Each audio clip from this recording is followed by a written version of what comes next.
Hey, everybody. How's everybody doing? How are you doing? I'm doing great. I'm doing just Okay. fine. I'm starting to feel a lot better. Just starting to Yeah. feel a lot better. Takes time, but I'll be all right. Well, tell everybody hi, and then we'll start talking about the big loss on Thursday. Well, I wouldn't term big loss. That's same. Let's not go over the top here. I mean, one of us had to win, and somebody else didn't. Yeah. So, Okay. So Mad Hatter pops hello, Chase's Kingdom, Nadia, Frog Prince, Tats. Who else? That'll be it for now. Oh, okay. see Animal. Hey, what's up? How are you? Hello, everybody. I'm sure more people will be Oh yeah. shuffling in. DC is always up for a good time. So if you ever want to challenge him, he may want to come live and do a Hey, challenge. I'm open to any challenge. You keep watching these videos and lives lately, you're thinking this person will eat anything and will do anything for clicks. And I haven't quite got to that point, but I'm getting dangerously close to Yeah. being that person, unfortunately. So, Well, hello, Alfredo Alvarado. That's a hmm. name I've never seen before. How are you? Yeah, I think I've seen him on a couple of my videos before. Yeah. Oh, okay. Hmm. Miss Two Flowers. Hello, Evelyn. So you lost Thursday. Why are we? You seem to be hammering on the fact that I lost. I mean, can't we just say Mark won and what a glory it was for him? Anytime I can say you lost is a good day for me. Well, I got to be honest. If there was money involved and there was a way for me to bet financially, I would not have bet on me either. So I've had my own stomach problems over the years. To be honest with you, before I even ate the first gummy, I was having stomach problems. I was like, "Oh, my stomach's upset." I was like, "This is not going to go well. I mean, we're going to have a rough time." Oh, So excuses. You said you were going to sit there and poop your pants, so I waited for that, and it I didn't did. happen. And in fact, this is the truth. And I told this on the live, but I don't know that anyone believed me. My wife had two little diapers, and we duct taped one together. And I wasn't wearing a diaper. I don't want to put that to get out and get around. I was sitting on it inside my pants. I was sitting on it just in case there was some sort of a It sounds problem. like you were wearing it to me. It was adjacent to me. It wasn't attached to me. Okay, so maybe it's splitting hairs, but I will accept that. Well, So, I didn't get to watch it because I was on my own live. right. We were interviewing Mad Hatter Pops. So I do apologize for that. I really do. So it's always been just like the 1K challenge. I mean, the 1K live. It was at the same time when Dead Skeleton was doing something. I don't know. It's really hard to find like a gap of time yeah, where there's so many people doing lives now, and it's okay. I had y'all on the big screen. I was showing you support. So hello, Michael David, Maui Kitchen. Hello. I don't think I said that right. Mahi Kitchen. Okay. Oh, thanks. I just got it in the mail. Me and a friend did a trade. He sent me the pop and tea, and I am sending him a BAYOU box. So, what's in the BAYOU box? A gator? You gonna put an alligator in there? Well, I'm actually getting some alligator jerky. I put cool. Some of our local coffee in there. Mardi Gras related stuff. Just things that are local to the area. How did you get those beads? Because my understanding is there's only one way to get beads. Is that not? No, I bought all mine. Oh, yeah. I thought there was a story. It was okay. No. I did do that once, and I got a Scooby Doo. Oh, but big Scooby Doo. But that was a long time ago. I thought they only threw beads. I didn't realize it was a. Oh yeah, they threw all kind of stuff. You would not believe. Fancy. The crazy stuff that they threw. Yeah. I'll try to do it next time I'm there. How does that sound? Hello, Chepe. It is raining. Oh, alligator sausage is really good. It really is. It's a little spicy, but so we tried to. Everybody's been wanting alligator jerky. Well, we're having a hard time finding it. So what we're gonna do is Mr. CAJUN is gonna start making his own jerky. Yeah.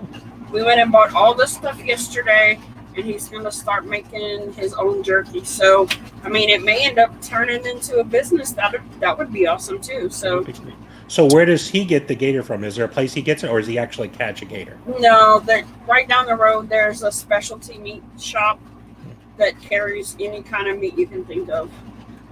Why do you suppose they're running out of a gator?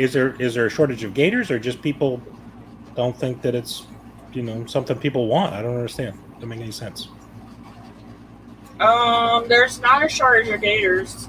Yeah. So it's just, y'all better send me. Oh, yeah, I had messaged Nick over at JEMPOPS yesterday and said, hey, Terrell's going to start doing gator jerky. And he's like, oh my God, how much? He's already selling it. He hasn't done anything yet. Right. He hasn't even started yet. We gotta perfect it first before I can start. No. You send it to JEMPOPS first. Okay, let him be your first customer, and if it's not any good, then you'll know immediately. I'll take the first order. Send it here. As long as it doesn't kill me, I'll try it. I have no problem with that. Yeah. So he and instead of buying the seasoning, he made his own seasoning. So he has a tendency of doing that too. He'll make his own seasoning blends. So, cool. But yeah, the BAYOU boxes are something new that I just decided to come up with, and people seem to be interested in that. Cool. So I am gonna start trying to market that as well. So we'll see how that goes. As to sell, or just as a swap? Yeah, well, both. I'll swap. We can do a trade with the BAYOU boxes, or somebody had asked me how much a BAYOU box would cost. So depending on how many items you would want, that determines the price as well. So, we'll just be playing around with some stuff. That sounds good. Yeah. It's stuff that definitely people can't get in other parts of the country or other parts of the world, I guess, potentially. So yeah, that's a cool idea. Yeah. Plus, it's fun for us, and look, Fox, claim a BAYOU box. It gives us an opportunity to share a little bit of us and our culture and our life with other people as well. Right. So. Well, I was thinking about doing a Barbarian box. I have a used diaper. That would be awesome. It's famous. It was in a video. Used diaper, and then some jelly beans. You know what I'm saying? Some jelly belly beans. You know what I mean? Some of those, and maybe some bamboo worms.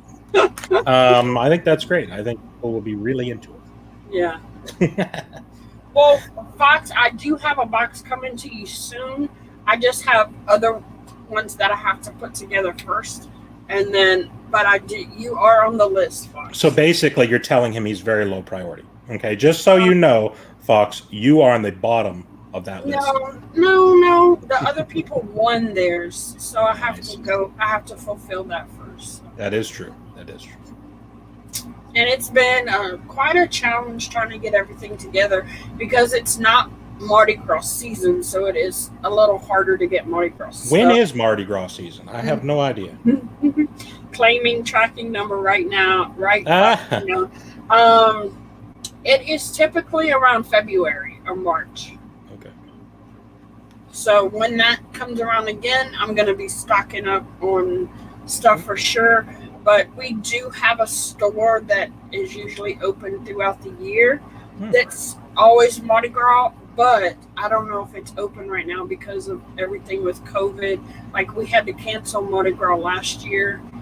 Oh, right. So I don't know if the store's been able to stay open or not. I assume they're going to be open. Everything's going to be running this year. I hope so. I would hope so, yeah. Yeah. Interesting.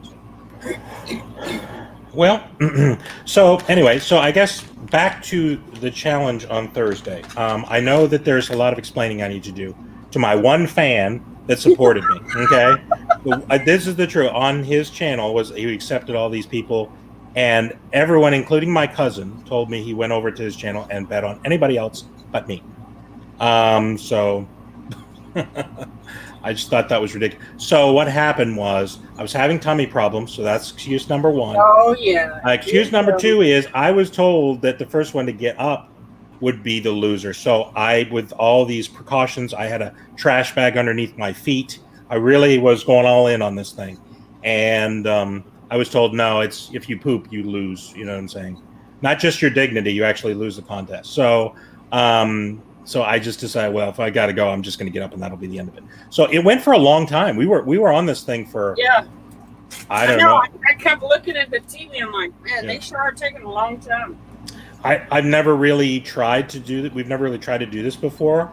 So if we try to do it, if we do it again, we'll probably do it, you know, eat them off camera and maybe record something and then halfway in or whatever. I don't know. But we thought it would be maybe 25, 30 minutes, and that would be it. And maybe the gummy bears I bought didn't have a lot of maltol in it. It was the first ingredient, though. And all these comments said, now it did kick in eventually. I will be honest with you. The comments that y'all found the reviews online, that was crazy. Yeah. A lot of people had rough time. So how long did it affect you? Like, were you out of sorts all day Friday, or I mean? It was as soon as the thing was over, I was in the bathroom for a little while, and then I came out. It was like waves. I was fine. I was just like went in, and I was like, oh, I'm fine now. I'm gonna go and find something to eat. So I go and get myself some cereal, and then hustle back into the bathroom. And it was a lot of gas. I mean, I don't want to get the gory details, but it was gas and liquids, and it was rough. It was a rough night. But in the morning, I felt a lot better, and you know, I've been fine since. So it didn't affect me nearly as much as I thought. I thought it would be multiple days. It was basically 14 hours that affected me, and I was fine. So okay, well, that's good, I guess. Yeah, so if anybody wants to, but it is. I mean, the thing is this isn't supposed to be a gag thing. It's just a legitimate candy, and anything that has maltol in it, you just need to be careful how much you eat of it. They're really gonna mess you up. So Nadia said that she would love a BAYOU box and could send some things from her hometown. So we'll work that out. And Nadia's in Canada, is that correct? She is in Canada. Okay, very Please good. don't send me coffee crisp, though. I'm not a fan. What about ketchup chips? I don't know if I've ever tried the ketchup chips, but those are awesome. I have a snack crate that I get, and one of the first ones I got was from Canada. They were all, and of course I lived in Canada for 4 years, so yeah, I loved the ketchup chips, and there were some other things. Well, we have a world market here, and you can buy some of that stuff here. Oh, okay, that's cool. So yeah. Those are all fun. Did you watch Black Widow? I did not watch Black Widow. My husband and son did, and they loved it. So, yeah, I went to the theater last Saturday, and I saw it on the big screen. It was not the regular big screen, but the extra big screen, and it was really good.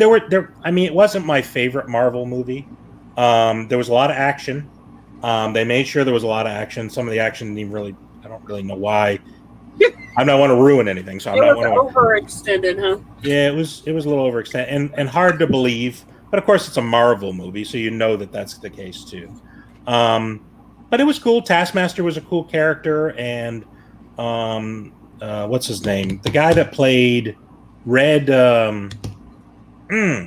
See, this is when my memory kicks out. The guy that was on Stranger Things that played Red. I was going to say Red Dawn, but it's not Red Dawn. I'm sure it'll pop up in the chat here. But he was a cool character. He was kind of a dopey, silly character. But I like the dopey, silly characters. But he was really. I enjoyed it. I'd go see it again. But it wasn't my favorite one. I mean, the best ones are the Avenger movies. You know, the group cast ones. So, the ending, like the after, you know, that at the end after the credits roll. That was sort of interesting. It was kind of teased what might happen next. So, because this was a prequel to the Avengers movies. Red Guardian. That's exactly right. I thought he was a fun character. So, thank you, Chase, for helping me out, bailing me out. But yeah, he was cool, and the fact that they made him kind of a heavy kind of person. What's that? Chase actually knew something. Ouch, Chase. That was not that. I didn't say that. I think he's very knowledgeable. I'm very forgetful. Not much I can say. No, I mean, he is. But did you see when he was on Popping Around the World? I kind of took over the kingdom. So, well, here's the thing. It's just like when you're watching Jeopardy and you see that guy's an idiot. He doesn't know how to do it. When you're on camera or where you're on the spot, your memory just goes blank. And so I blame that. I'm with you, Chase. It's just look. you know, you forget. And then, of course, as soon as it's over, you're like, I knew this and this and this. That's how I usually am as well. But that night, I don't know. I was just on the game. I don't know. Tuned in. You did have a tendency to have a lot of easy questions. I got to be honest with you. I was like, every time Sassy had a question, it's like, what is 2 plus 2? No. 4. Sassy says 4. That's correct. Chase, what is, can you list, what is pi 18,000 characters Why are you trying to be nice like, to that Chase just all doesn't of a seem... sudden? Huh? Why are you trying to be nice to Chase all of a sudden? You're usually rude. I'm not trying to be. I'm just. I'm not. It seemed rigged. Hashtag rigged. You know what I'm saying? Yeah, I think. I don't know. It just seemed. It just seemed hashtag.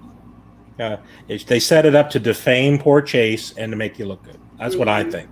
That's what I think happened. You sure? No, because Matt Hatter won this past Thursday. Oh. So What happened to you?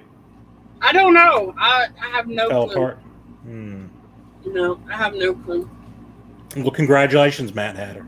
I don't. They tried to rig it against you, but you beat them. You beat the system, and that's the most important thing. Michael David wants to know if we're ready for the con. Which con are we going to? The virtual con? Yeah, the fun con. Mm-hmm. I was thinking about going to the Raleigh Galaxy Con. I didn't know if that's what he's talking about. Oh, I don't know if I'm going to go now. They have a lot of wrestlers and stuff on it. I'm just like, I'm not really. Oh, you don't like wrestling? Well, it's not that I don't like it. It's just, you know, I thought there'd be other stuff, and there's not as much other stuff as I thought. So. Is there anything from the Fun Con that you liked? There was a few things on there that I liked. I'm trying to think what jumped out at me. I'm gonna bring it up real quick just so we can kind of look at it. There you go. That's good. Let's not use my memory because that's never good. Yeah, that's never good. In the meantime, what I'm going to do is I've got some of these. I got some Bean Boozled jelly beans from my good friend, Mr. Funko Fox, and I haven't seen them around lately. Yeah, they haven't posted a video in a while, but I didn't think so. They sent me a very cool mystery box, and I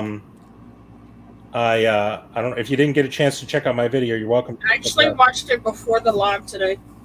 And they gave me a couple of challenges, and this was one of the things that they had on there. So Chase let you win to boost your confidence only so Mad Hatter could knock you down. King Bob working here for sure. Who needs that Galactus Silver Surfer for life? So it's hard to see them. Can you see them? They're kind of small. You can't zoom in? Let's see. Birthday cake. I should have got some water.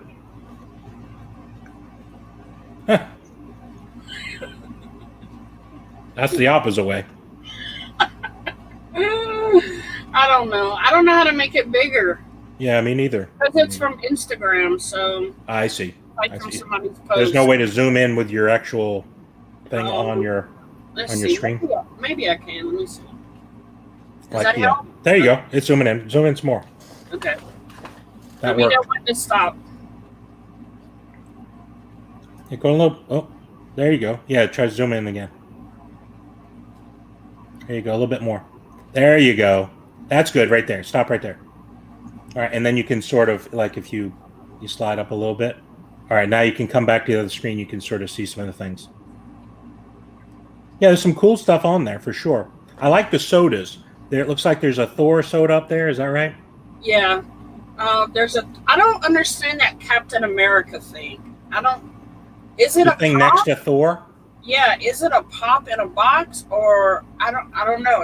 The box looks so weird to me. It does. It makes me wonder, is it a big one? Because sometimes the big ones, they'll put the plastic around the sides.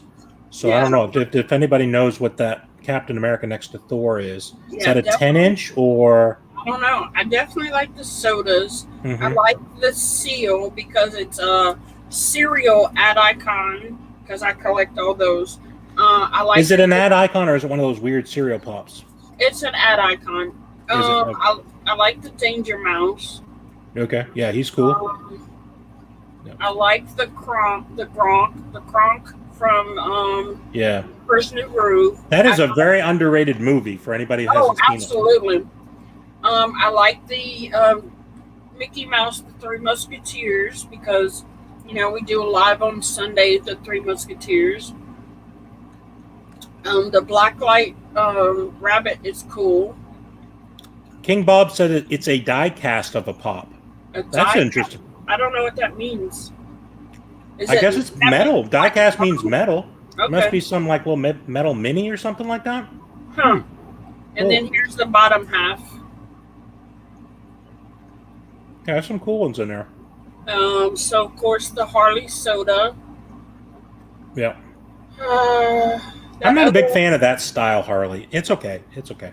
Yeah. He-Man's up there. He looks cool. Yeah. And well, that's Prince Adam actually. Yes, I know. Let's okay. All right. Yeah. And then Webster is up there. Who? Webster. Oh. The blue guy, the blue soda guy. Yeah, I see. I know what you're talking about. I thought you were talking about the little guy that was on TV in the 80s. I didn't know what was that. Yeah. And then I kind of like the Batman, but I don't know. Yeah. Batman's cool. Well, yeah, there's some cool ones. There's nothing like if I missed everything, I think I'll survive. I wouldn't be on the suicide watch or anything like that. I think, but there are some cool ones for sure. There are definitely some cool ones. I was disappointed that I missed out on the Mad Hatter pops and sodas this week. Oh, you didn't get none of those? No, I didn't get anything. Got nothing. I got all those. Did you get something? I got all the sodas, and then I got the Queen of Hearts and the Mad Hatter pop because Alice and the Cheshire Cat sold out in my cart. Oh, yeah, I didn't. But I got enough. almost everything. That's good. You did a lot better than a lot of people. A lot of people, that said they were Johnny on the spot. It didn't really work out for them. So I don't know. Yeah, I like the Tokidoki stew, Nadia, but just some things I have to say no to. Because it's so hard to say no anyway. But to what? The Tokidoki pops. You don't know what Tokidokis are? No. Oh, well, you have to look it up. Well, look, I'll show you. Why do I have to look it up? Doesn't sound like something I should have to I'll do. show you a Tokidoki and you can see what she's talking about. I got myself a peach one. The alternative was barf. So,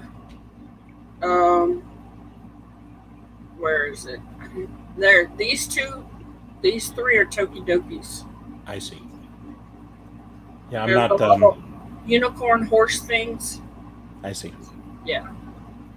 They're really cute. There's just some things you just can't collect. So if you want to know what I'm eating, I'm just eating some honey roasted peanuts. Yeah, I'm eating gross beans. Okay, yeah, well, that's what I'm eating. That's a fun snack. I just think it's funny how you kept eating all the jelly beans for your 1K, and then JKL was eating with you, and then he's like, okay, that's enough, and then he's like, well, this is all the rest I'm eating. He pops them all in his mouth, and then you're like, yeah, I'm done. It was just happenstance. I would never do that. Yeah. I never leave a man behind. You know what I'm saying? Right. He could have spit him out. I mean, I guess that was his option, but he decided to move forward. Here's the thing. I ate dog food on a live that he was on. He ate dog food and vomited. I swallowed it. So he can't say too much about it. Hello, Brandon, Looney Tunes Fan 2000. He's a new subscriber on my channel. Oh, okay. Welcome. Cool. Welcome. Oh, absolutely. I will be selling my private Snapchat to anyone who brings me Mobies and Rocketeer. Okay. Is anybody looking for that though? I mean, do people want your private? What would happen there? What happens over on that private chat? That's what I want to know. What's so good about it? Hey, Christina. Be specific. Be Pacific. Or Atlantic. It doesn't matter. Right. Thank you. Thank you for that. Yeah, thanks. It's my new shirt. I just got it. Marvin Martian is a cool one. I am trying to get that pop. That Marvin Martian pop. I had the original one, and then when I got this one in, I was like, well, The other one will go in my auction because this one is the one that came with this one is metallic. So. Oh, that's cool. That's Oh, cool. look, BBC talking about privates. Hey, Eric. You really got your ears open, Eric, for some crazy stuff, man. I don't know. It might be time for date night again. You know what I mean? You take the wife out and get a glass of wine. Eric doesn't have a wife. Huh? Eric doesn't have a wife. Oh, no, my mistake. I apologize. Time to go out for a date. Date night for the date, and then a glass of wine, and you know. Yeah, he would. He does need a date. Okay. That would be nice. If you want me to give you some suggestions, I've got some names I could probably send you. Any interest in that? He's busy. You probably don't.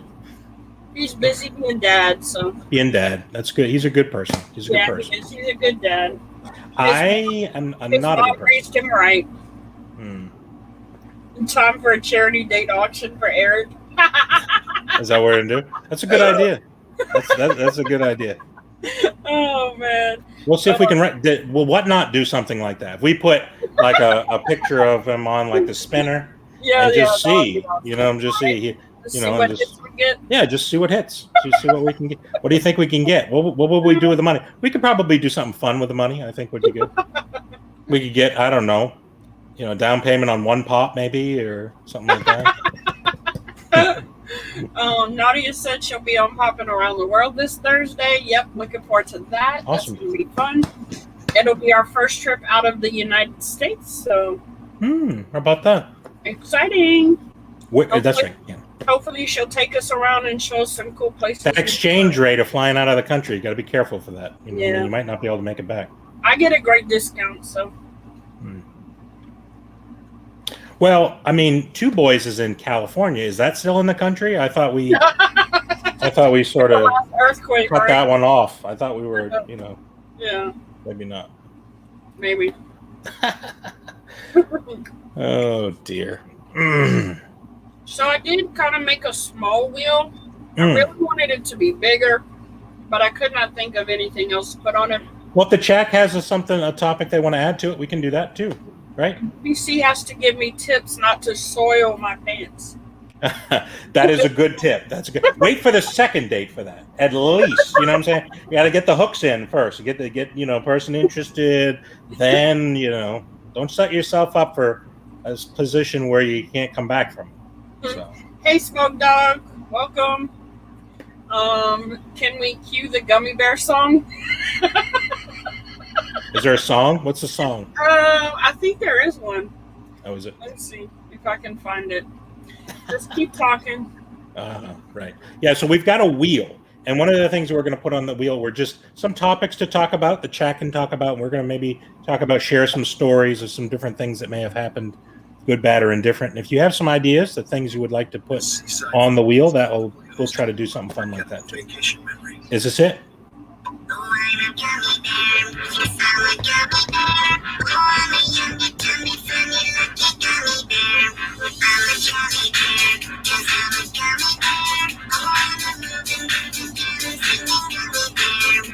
There you go. That's the Gummy Bear. Sweet. 38 of those little suckers ended up right in my stomach. For a very brief period of time, I might add. A temporary stop for about 2 hours. Snoop Dogg. No, it's Smoke Dogg, not Snoop Dogg. I wish Snoop Dogg was in here. That'd be cool. I mean, I'm glad Smoke Dogg's here. Don't get me wrong. Who is Smoke Dogg? Who is Smoke Dogg? Smoke Dogg is a member of the community. Oh, very good. He's here to support. So awesome. Halloween Night Horrors is what Nadia said. Foxative. Losing my sub. What does that mean? Does that mean you subscribe to somebody else and it unsubscribed you, or you've got a channel and you're losing subscribers from the? I don't know. I keep losing subscribers. That does happen. Yeah, that happens to me a lot too. Yeah, I'll have numbers and then it'll just go down. Yeah, there are times a year when it really hits you hard too. Yeah, one time I had Bearded Barbarian shout me out and I got like 40 extra subs. And then immediately after, like 20 were gone. And then I never, he's like, oh, don't worry about it. Or no, they all disappeared. He's like, oh, don't worry about it. You'll get them back, once YouTube checks it out and blah blah blah. Right.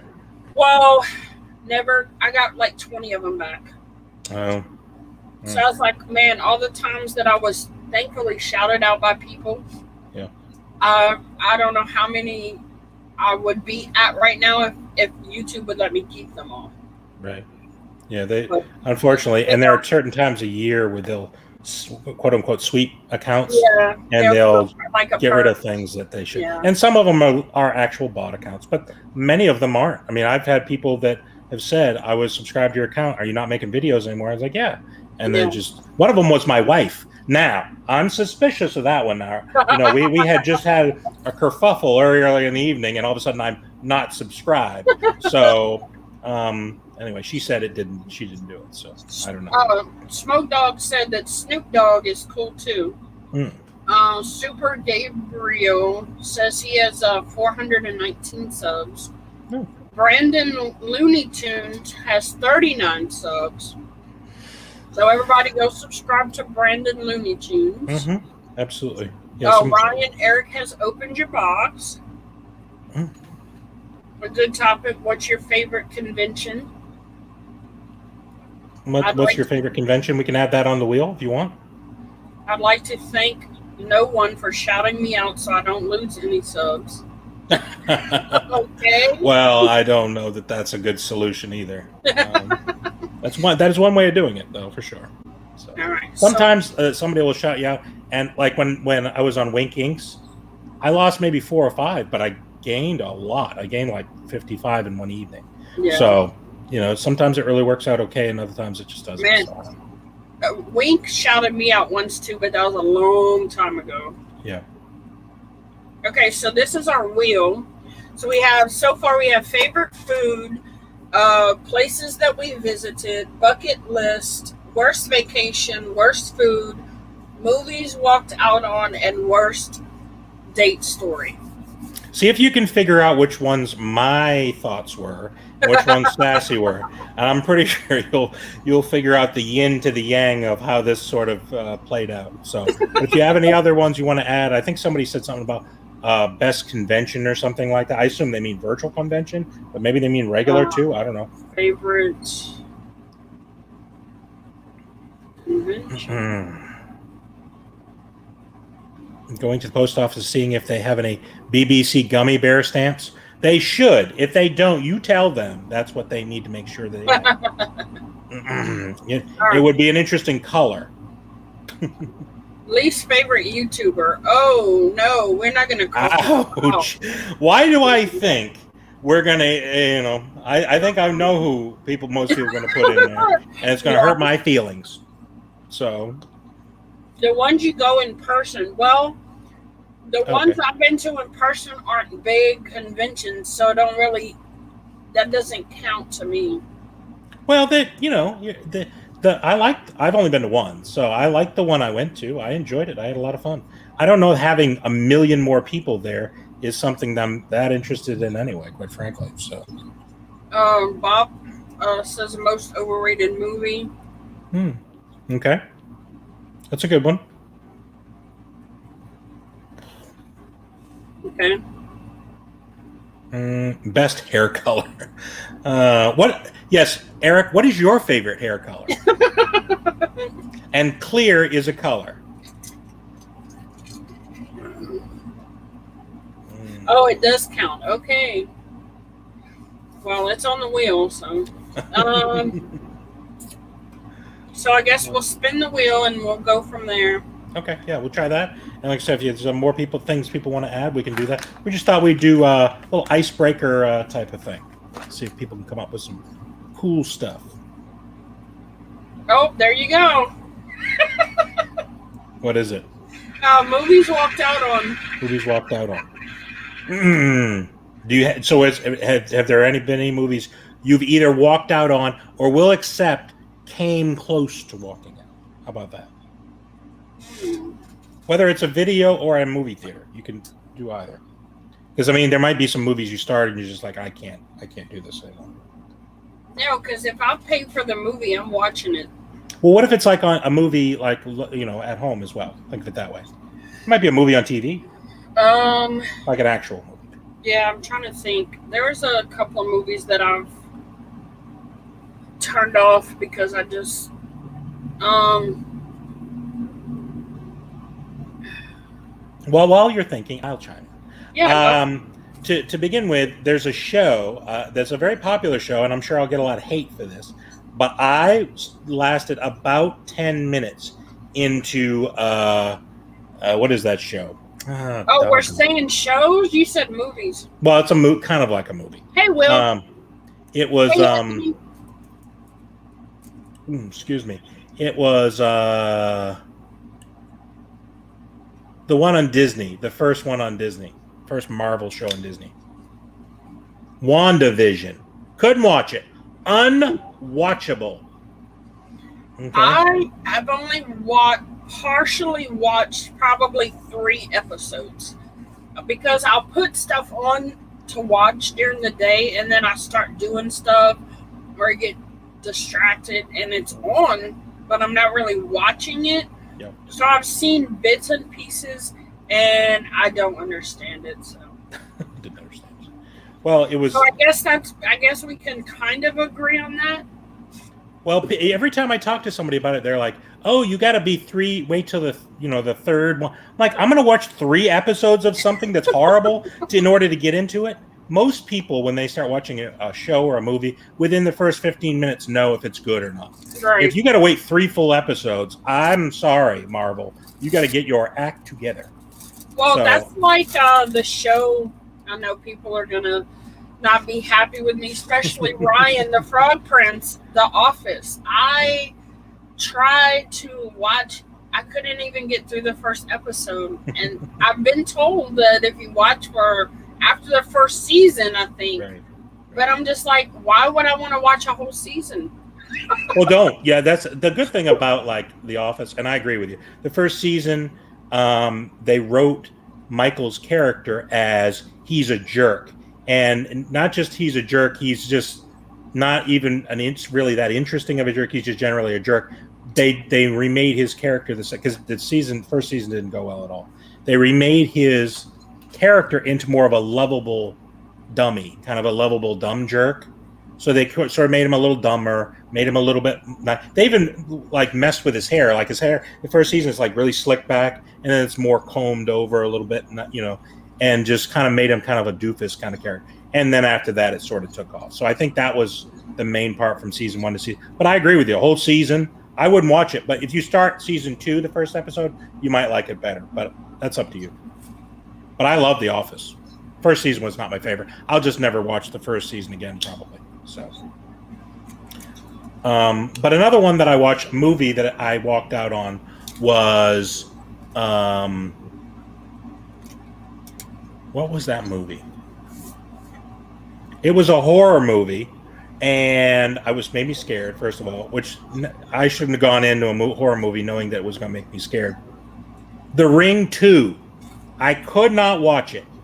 The first one was scary and totally freaked me out. The Ring 2, I just couldn't watch it. Sorry. Don't know anything really about it. I started watching, I was like, I didn't even really like The Ring that much to begin with, and it just got worse. So that was one that kind of freaked me out when it wasn't my favorite. But there's a number of other movies that really overrated, but I'm a more of a finisher.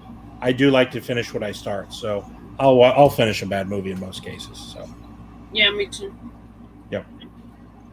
All right, next one. Let's see. Remove that one. All right. I had to share this. Let's see what's next. Yeah, see, Smoke Dog agrees with me. First 3 episodes were hard to get through, but after that it gets good. Like I said, that's what I've been told. But I've also been told you can't really skip the first 3 episodes because it gives you information. I just don't know if I can endure it. I don't know. I don't know that I have that much time on my hands. Right. Oh, why is it always the worst stuff? Why? What is that? Worst date story. Worst date story. So you want me to do this one because you said you always had really good dates, right? Well, I mean, I had dates, but they weren't like. No, I wouldn't say really good. I wouldn't say really good dates. I just don't really have a worst date. But you explain, and then I'll explain what I mean by that. Okay. I haven't. Before I met my wife, I hadn't been on a whole lot of dates. Well, what I would call as a date. So, sometimes people go on group dates, etc. The probably the worst date that I went on was I was on a.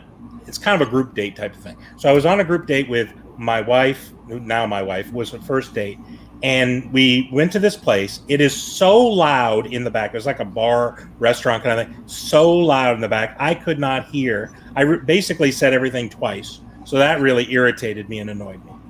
And we were sitting there, and my now wife had this. I guess she had a Cosmopolitan in this glass, and I purchased it for her. It cost me $12, which irritated me.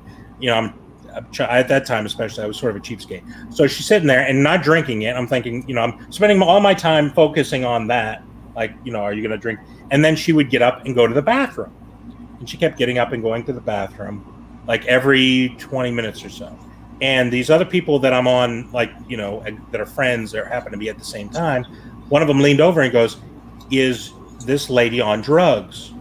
And I said, "I don't think so." And he's like, "Why is she going to the bathroom a lot?" I said, "I don't know. Maybe she has a small bladder." And they're like, "No, I think she's on drugs." Like, they thought she was going back to the bathroom to snort something or smoke something. I don't know what was going on. But something to watch out for. If you ever go on a date and if somebody goes back and forth to the bathroom, they got issues. There's definitely issue. So I'm thinking so after they told me that, after they mentioned it to me, I'm thinking that the whole time. I'm looking at my watch. How much time has there been between then and now that she's been to the bathroom? And again, I can't hear her very well. She can't hear me very well. That was probably to my benefit that she couldn't hear what I was saying. But anyway, so she was just sharing, what was going on, and it kind of went on for a long time. And then some people started to leave, and it was a lot quieter. And I don't know. It was really weird for me. And then, of course, since then, I found out the reason why my wife was going back and forth is she was choking. Before she came into the restaurant, I guess she had eaten something, and it got stuck in her throat. Not her esophagus, but in her, not her windpipe, but her. So it was stuck right there the whole time. So every time she'd get up, she'd go in the bathroom and throw up, I guess. Oh, my goodness. So she was going back and forth to do that. I was thinking, I don't even know why you sat and talked. And I guess I'm that interesting. So I assume that's what it was. I was that interesting that she was willing to endure all of that for me. So even though it was probably, I don't know if it was the worst, but it was pretty bad, we still went out on a that second. That just shows she's not a quitter either. Exactly. Exactly right.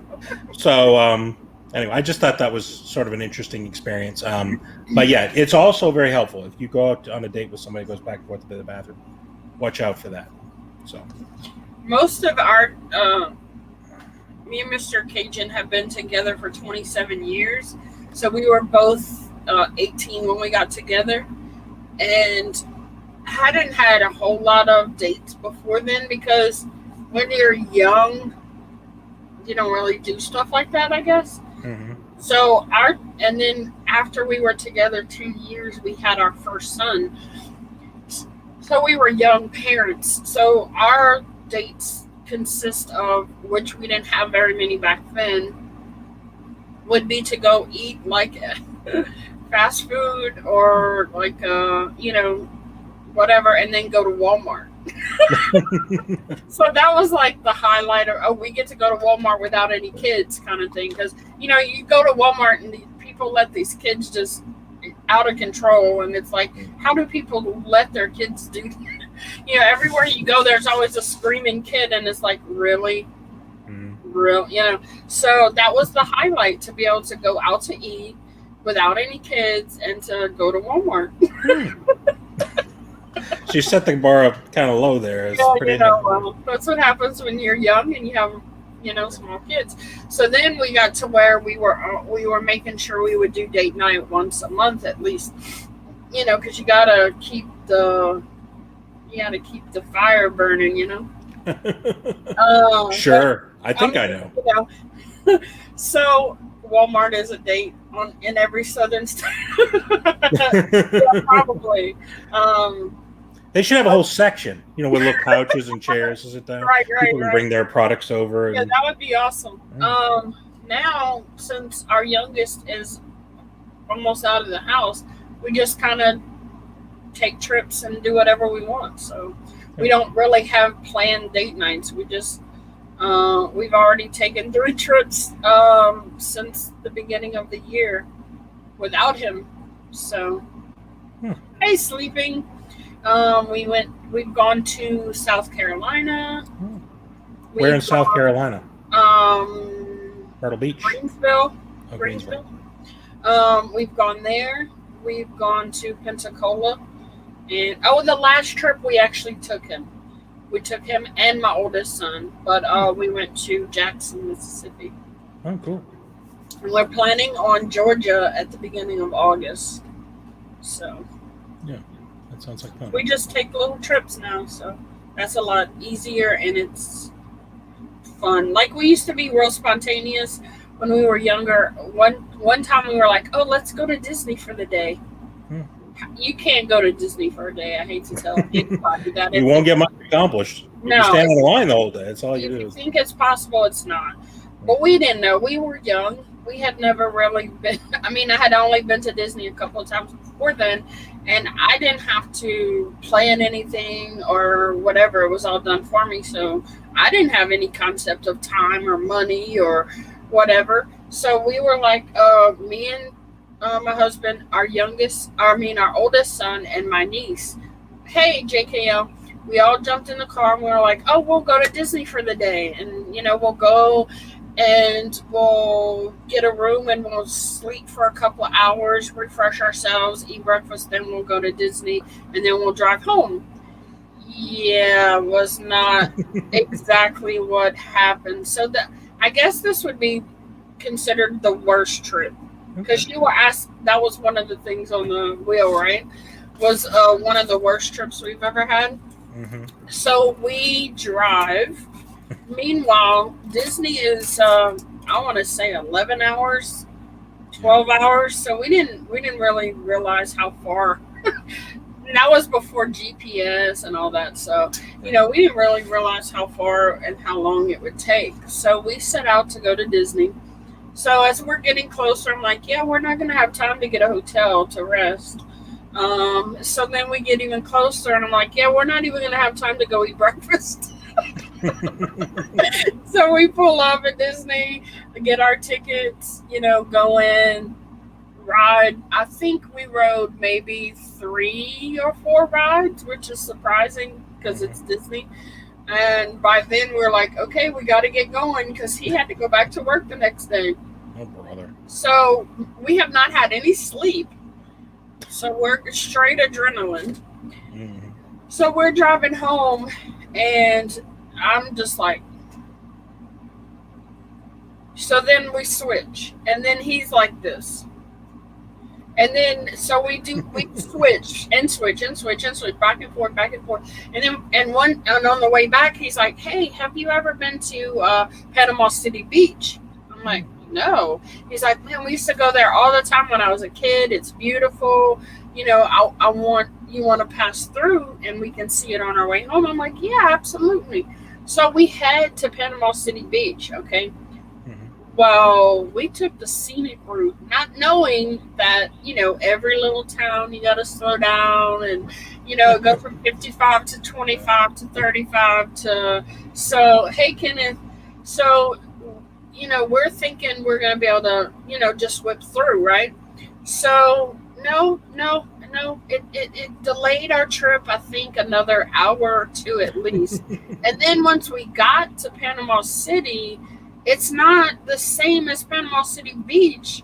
So we get to Panama City and there's like another 30 minutes to the beach. And I'm like, yeah, we got there. It was like 9:00 at night. We're like, wouldn't have seen the water anyway, would you? Right. It's we're so like, dark. Yeah, we're not going to go to the beach now because we wouldn't be able to see anything anyway. So we drive all that for nothing.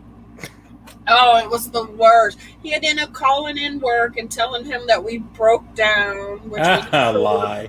right. If work is listening right now, make sure to take that into consideration. He doesn't work there anymore. But so he had to call in lie, and it was just like it was the worst idea we've ever had. I love Panama City Beach. It's beautiful. Crispy, hey. It's Panama City is beautiful. But it was the worst trip. We never did that again. No, there's no baby powder in my beard, Mr. Crispy. Thank you. It's dusted with old age, broken dreams, and bad ideas. Sleeping Collectibles said so many great people here. We agree, and well, there's one. There's one here. I apparently jumped to worst vacation story, so that we sort of. Well, migrated. If that was a vacation, I don't really consider it a vacation. It wasn't a good one. It wasn't a good vacation. That's for darn sure. Yeah. I've had some rough vacations. There's no doubt about it. So, if we spent, you want me to just do it? We'll just do that one and not do. Yeah, just go ahead. All right. So, I had a couple of vacations. One of them is like a really short vacation, but I'll tell that story anyway. My wife wanted to do something fun for her birthday. So we decided we'd take a very short trip down to North Carolina, down to Raleigh-Durham. I think it was Raleigh-Durham is where we're going. Maybe it's Charlotte. I don't remember. Anyway, so we're going down there, and there was a comedy club of a comedian she wanted to see. Okay, so we got it all planned. We get a hotel. It was going to be about, 4 hours, 5 hours, or something like that to get there. So we said, well, we'll just get a hotel the night before, stay over, and then we'll go to the show, and then we'll stay over that night, and then we'll drive back the next day. Okay, so we decided we stay over there. So we drive down there, and we get there a little early, and we get all together because I'm deathly afraid of being late to anything. I'm one of those people that has to be there 45 minutes ahead of time waiting, even like a movie. But my wife wants to come in as the comedian's walking onto the stage. She wants to be walking to our table simultaneously. I hate that. It drives me crazy. Anyway, so we get there a little early against her better judgment, and we go up there and we tell the people at the comedy club our names. They got a little list of who's to come in. So I give them the name. Your name's not on the list. My wife had booked this herself. Not on the list. I said, okay, maybe it's under my name. So we gave my name, not on the list. Give my wife's name, not on the list. My wife still uses her maiden name sometimes in her email. So we think, oh, maybe it's that. So we give them that name, not on the list. And they're like, okay, we don't see it. I said, can I see the list? And I'm like, no, you're not going to. He thought I was going to lie or something. I was like, I know we booked this thing. And I was so indignant. We booked this thing. Y'all messed everything up. It's my wife's birthday. I'm telling him this long story to make him feel miserable. And he said, I don't see your name on here. And my wife was like, well, I have the email to prove this is blah, blah, blah. And this was Saturday night, right? So so she pulls out the thing and shows it to him. And she sticks it, like the phone, right in his face, like right here. And he's like, step back. And he's like, that's Sunday night. She had booked for the wrong night. And I'm like, oh, man, what did you do? And she was like, oh, I'm really sorry. Is there anything we can do? Can we say, no, this is a full night. You can stay for the 11 o'clock. This was like 7 o'clock. You can stay for the 11 o'clock show. That one's full too, but just wait in line and then see. I said, I'm going to stay here for 4 hours out on your curb with the idea, hope that somebody doesn't come in. Is that what this is? I don't know what else to tell you. That's all I can offer you. I was just like, if I give you 20, no 20. You try to bribe him? Well, I tried to be subtle. I was like, yeah, 20. He was like, no. I was like, what about a 50? And he was like, well, I don't know. And I was like, I'm not giving you a 50. I'm out of here. And I'm gonna blame my wife. Again, this is literally the day of her birthday. So she's all bent out of shape, and I'm really sorry. I said, nothing to do with me. Your birthday. This is how you want to spend your birthday, standing out in front of a comedy club. I said, well, I got an idea. Let's just go out to a nice dinner, and we'll see what we can do. So we look out on, online to see the best rated restaurants in Raleigh-Durham. So we find this place that's right around the corner. It's like number 2 on the list or something. So we go in there, and we tell them, they're like, do you have a reservation? I said, no, we don't have a reservation. I was like, here we go again. He's like, well, that's not a problem. It's going to be 30 minutes. I think that's what they said. I'm trying to remember the time. 30 minutes. I was like, okay. So we sit down and we're waiting, and there's not that many people waiting for a table. I was like, oh, we're not going to have any problem. We're going to get right in here. I'm watching, like, as food comes by, I'm sniffing people's plates and look at what do they have. And then, and can I see the menu? I'm getting all jazzed up and getting excited about my meal. And 30 minutes comes and goes. Okay. Meanwhile, as people are walking in the door and they're seating them immediately, walking in the door, seating them immediately. And I was like, do these people have reservations? And they're just timing it perfectly. And then one person came in and I was eavesdropping and they're like, well, our reservation's for 20 minutes from now. Can we get a table now? Oh yeah, sure. No problem. I'm like, oh, well, I'm thinking to myself, hold on a second. And here it's been 40 minutes now. I'm like, hold on a second. The two of us have been waiting. We should be able to get seated in between all these people. And then just goes on and on, 45 minutes. So I said, okay. I said, because I don't like to do this dirty work. So I said, go over there and ask that guy what's going on with our table. So it goes over and the person says 15 minutes. I said, all right. So it comes back. And then 15 minutes comes. It's been an hour now. They told me 30 minutes, been an hour. And I'm waiting and waiting. And they're still bringing people up. I said, can you go ask them if they can tell time or not?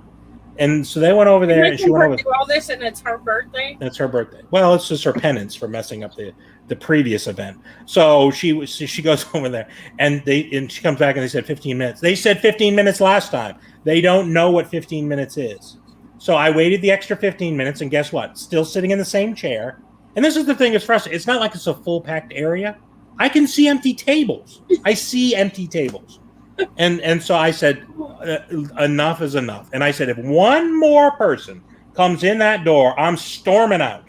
And not only I'm storming out. And she's like, oh God, here we go. So, and guess what happens? People just come in, walking in. Hey, can I get a tail? Yeah, no problem. I'm like, I'm done.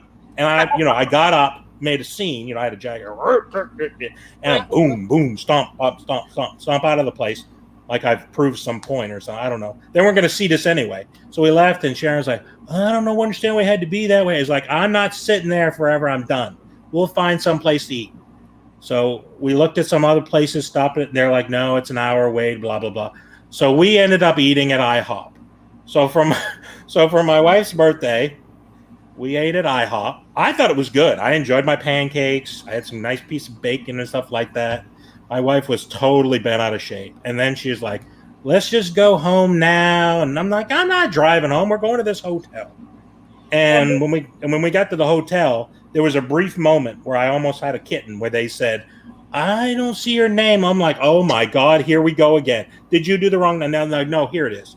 I said, oh God, I thought I was going to have a heart attack. We're going to be sleeping in the car. I said, we almost capped the evening off by sleeping in the car. So here are the comments you missed during all your ranting. Christopher says, wait, bearded, you're married? Who'd you pay to do that? It was one of them mail order type of situations. Well, that's what Bob says. You use ParisianWifeFinder.com. And then Crispy says, only a 20? Who breaks the rules for 20?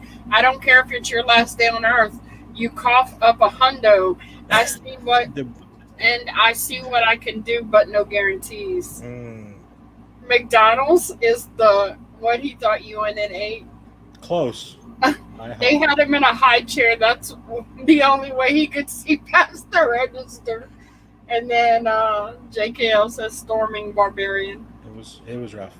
I was very, very upset. I feel bad that my wife, went through all that. So, but this is the thing that always happens. Whenever we go and do something and it's not ideal, we always say it could have been in whatever event it was. It could have been that time. This was way better than that, So we have a low bar to sort of build from. I think that works out nicely. So wow, that was rough. Yep. Yeah, I've booked some pretty yucky hotels. Have you ever booked a hotel and you were like, it didn't look like this in the picture? Yeah, I don't even think we had a picture. This was my wife's booking, and she was like, "Yeah, we want to go someplace where there's one of those big soaky tubs." I won't get into the graphic details of why we wanted that, but one of the big soaky tubs and blah blah blah. And so we found this place down near Virginia Beach, And we pull up to the place. I'm like, not too sure about this place. I mean, we're immediately seeing a problem. And we went in. It was like in the movies where you see these seedy hotels where it's just so gross. And like, I wondered if it even has the tub that they said. And you go in there, and it was literally a heart-shaped tub, a bright red heart-shaped tub. And I'm like, well, they had the tub. They said they had it. Blah blah blah. My wife was like, I am not going in that thing without. She went down the street and bought bleach and Lysol. I was like, I don't know if I want to go into it even after doing all that. I said, well, maybe we can get something off the room if you agree to clean up some of the other rooms too. So, but yeah, it was. Well, we were going to Tennessee once, and there was this big, beautiful new hotel. They just built it. You could see the rooms, and so I was like, wow, this is nice. It's a good price. So we booked it. We get there. Our room wasn't ready. So we had to go behind the hotel was like a river. So we went and sat, watched the river, ate some chicken. Me and my mom were the only ones who stayed up during this 14-hour drive. So I was exhausted by the time we got there. So I'm like halfway sleeping, sitting on the side of the thing watching this river. Anyway, so we finally get our room. It is it is the nice hotel, but on the side is the old hotel, the old rooms, and that's the room I booked. We go in, and there was like all kind of things wrong with this place, and we were just like, this is not what we booked. And they were like, yeah, that's what it should, so we never stayed there again. But there was one place we went to once in Atlanta, which there's some crazy places in Atlanta. We get there, and there's like a bunch of people waiting to get rooms, and we finally get our room, and we open the door, and there's people sleeping in there. I'm like, I think he gave us the wrong key. And then there was a place in Virginia. They could have been doing something worse in there. Imagine if you'd stormed in on that. They were only sleeping, but that's why you should always put all those little lock things on. Did you wake them up when you opened the door? Yeah, they were like, oh, sorry. That's why I was going to put all those latches on and all that stuff. I always do that. I definitely do. Me too. And then there's this place. I get changed with the shade open. You know what I'm saying? But not. Yeah. There was this one place in Virginia. I think it was Virginia. We were we were going up to Boston, and this hotel was an old like Howard Johnson. You know how they all look the same. Well, this one lady's like, man, what does your room look like? Because like my bathroom looks really bad. And I'm like, yeah, ours does too. The whole thing needed to be remodeled. She's like, oh my gosh, can you come look at my bathroom? So I'm like, I've never had anybody want me to go in their room to look at their stuff. So like, would have been a ruse just to get you in there. I don't know. I trusted her. It was a lady with some kids. So I go and I'm like, oh, your bathroom looks way better than mine. Nice. Like, you got the better bathroom. She's like, well, I'm not staying here. Oh yeah, we've come across some pretty shady places, I tell you.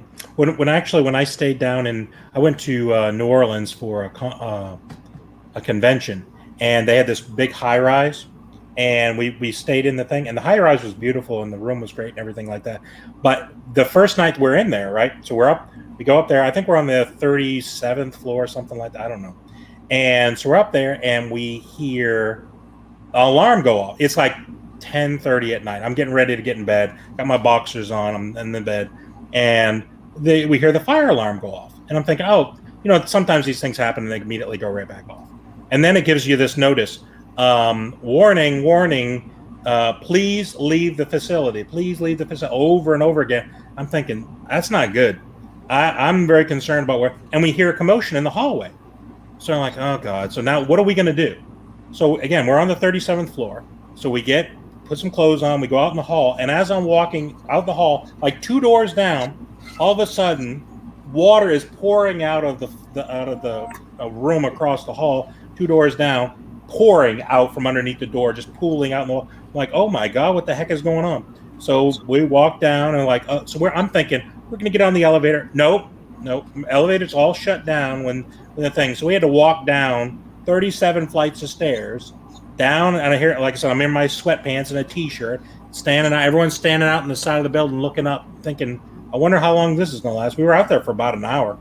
And then when we went back in, luckily we could ride the elevator. We rode the elevator up. I mean, and we going down is a lot easier than having to travel up 37. I probably would have slept in the street if I had to walk up 37 flights of stairs. That's I have my money back so I could go somewhere else. Right, exactly.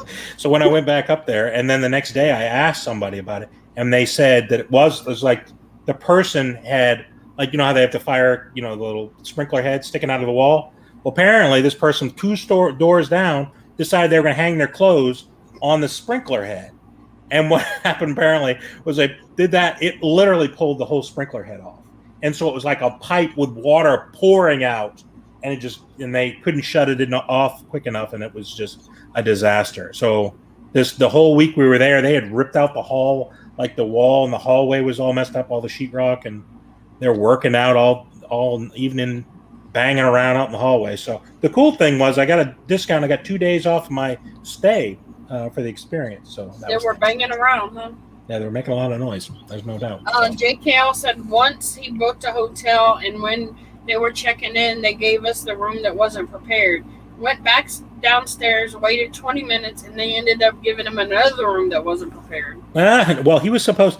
You didn't know that they should have given you like a broom and a vacuum cleaner and just like go to town. You can maybe get a discount off that. But, yeah. Hey, Ian. So going down is easier, is what she said. And then JKL said that's what she said. Right. Gotcha. Clever. Yeah, I have plenty of not so great hotel stories. Mm-hmm. Yeah. They don't all look like the picture on the website, for sure. No, absolutely not. Like, what angle is this? What angle was this taken at? There's no way. Right. Exactly. And the reviews are, they could be lies. Yeah, they could just be they could be employees that are, putting these reviews in, so you never know. Well, plus, a lot of times, when I travel, I have a tendency to travel when it's pretty busy. So, like, what choice do you have? If you go there and you just say, well, I'm not going to stay there, if it's something, all the hotels around could be booked, you're stuck. So, yeah, what are you going to do about it? I don't know. There's only so much you can do, so... Is there a mute option? BBC, check and see. We will tell on next show how you sounded. LOL. Is that how we're going to be? Nice. Yeah. So, yeah, there are definitely. I don't know who takes the pictures. There are definitely some crazy hotels out there. Yeah, for sure. Just smile and nod, Sassy. Maybe he'll stop.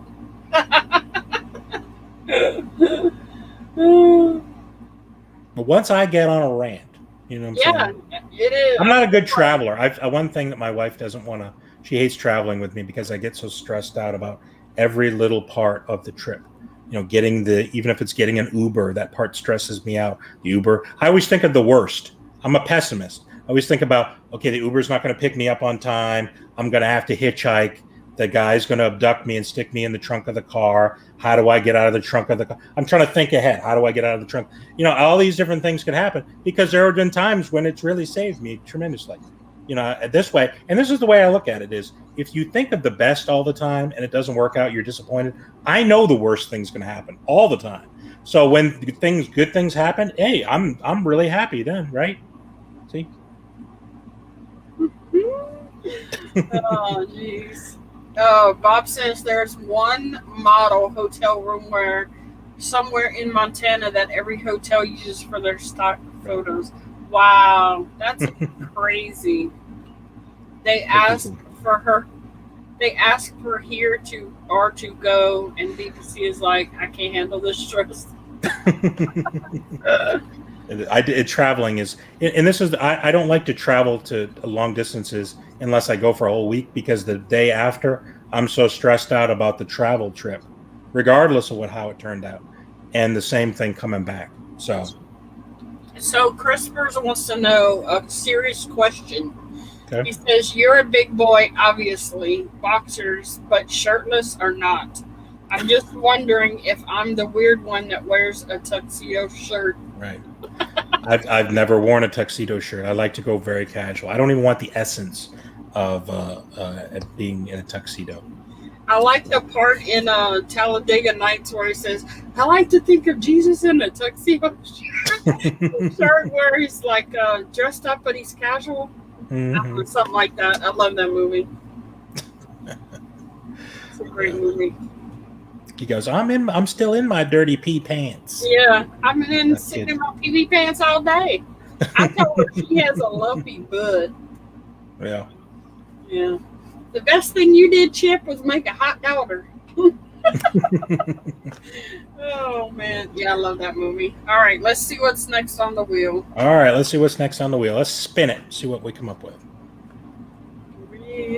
Wheel.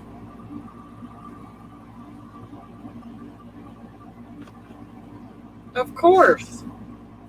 The most overrated movie. It's always your choice. No, I didn't pick this one. This was somebody that came from the chat. Oh, that's right. This was a chat one. Don't blame me. All right, so what do you think it is? Most overrated movie. Overrated. So it would have to be a movie that most people think is really good and you just think is not good, right? Okay, so I would say the new, and people are going to crucify me for this one, but the Zack Snyder's Justice League. Thanks. Yeah, I think most people think it's really good. I thought it was okay. I didn't think it was the most overrated, but yeah, you know, a lot of the superhero ones are people think in most cases. Well, I mean, the movie was good. I just didn't like how it was 4 hours long, first of all. And two, the music that they put with it, to me, didn't fit the scene. I don't know. It didn't seem like everything flowed the way it should have. I don't know. For me, the movie you're talking about was the one I started 10 minutes in. I stopped. It was too much. I realized I could only have 4 hours that I can sit and do anything. Oh, so you didn't even watch it? I did not. I watched 10 minutes of it. So wow. This would fall into the category of I watched it and I left. So virtually, I didn't go into a theater or anything. Eric says Bearded Barbarian goes to Hollywood. That's the most underrated movie. This is overrated. I know you're getting old, Eric, but you obviously misheard it. Titanic, ouch. That was a good movie. I enjoyed Titanic. I like Titanic. I enjoyed Titanic, but I can see why not everybody enjoyed it. I would say, let's try to think of. I don't know if people overrate that. I would say the first 3 Star Wars movies, not the original 3. Oh, 1, 2, and 3. No. It's like we're crazy. Not 4, 5, and 6. 1, 2, and 3. People starting to remember now, thinking, oh, George Lucas made a masterpiece for those 1, 2, and 3 because these last 3 were kind of rough. I did not enjoy it. It was a big letdown for me. I think George was going through a midlife crisis or something. I don't know what he was up to, especially when Jar Jar showed up to the party. I don't understand why. You don't like Jar Jar, huh? Hate Jar Jar. Does anybody? I don't think Jar Jar's mom likes Jar Jar. Auntie Scratch loves Jar Jar. No. Do you? Is he here? Come on. No, he's not, but he does love him. Bearded Barbarian Gump. Eric says Star Trek. Yeah, I'm not a Trekkie for sure. Yeah, some of the movies were okay, but some of them were. See, Umpty loves him. Yeah, see. Yeah. Sorry, Umpty. If you're here or you're not here, I don't understand it. I just don't get it. He's funny looking, for sure. There's a lot of things that are funny looking. That doesn't mean that it's good. You know what I mean? And let's not don't go there. That's not necessary. You want to cut that I can out. read minds. Yeah. I can read minds. That's my superhero power. Remember? Is that right? Reading minds. Oh, that's right. That was the one that you wanted. What did I say? I said being invisible. That's what I said. Yeah. Hey Nick, bestie, Cletus, what's up? Hey. Who says Cletus? It's Cletus. Thanks. You. Hey. Oh look, there it is, Cletus. Yeah, thank you for that. For highlighting that one. At home. Yeah, JEMPOPS, I believe we were supposed to have a little competition, but I heard you were scared. I think I think he's chickening out on you. The term chickening out comes to mind. You know what I mean? Yeah, I think that's what it is. Well, let me know. Let me know. And if anybody else wants to throw down for a competition, let me know, and we'll see what we can try to work out.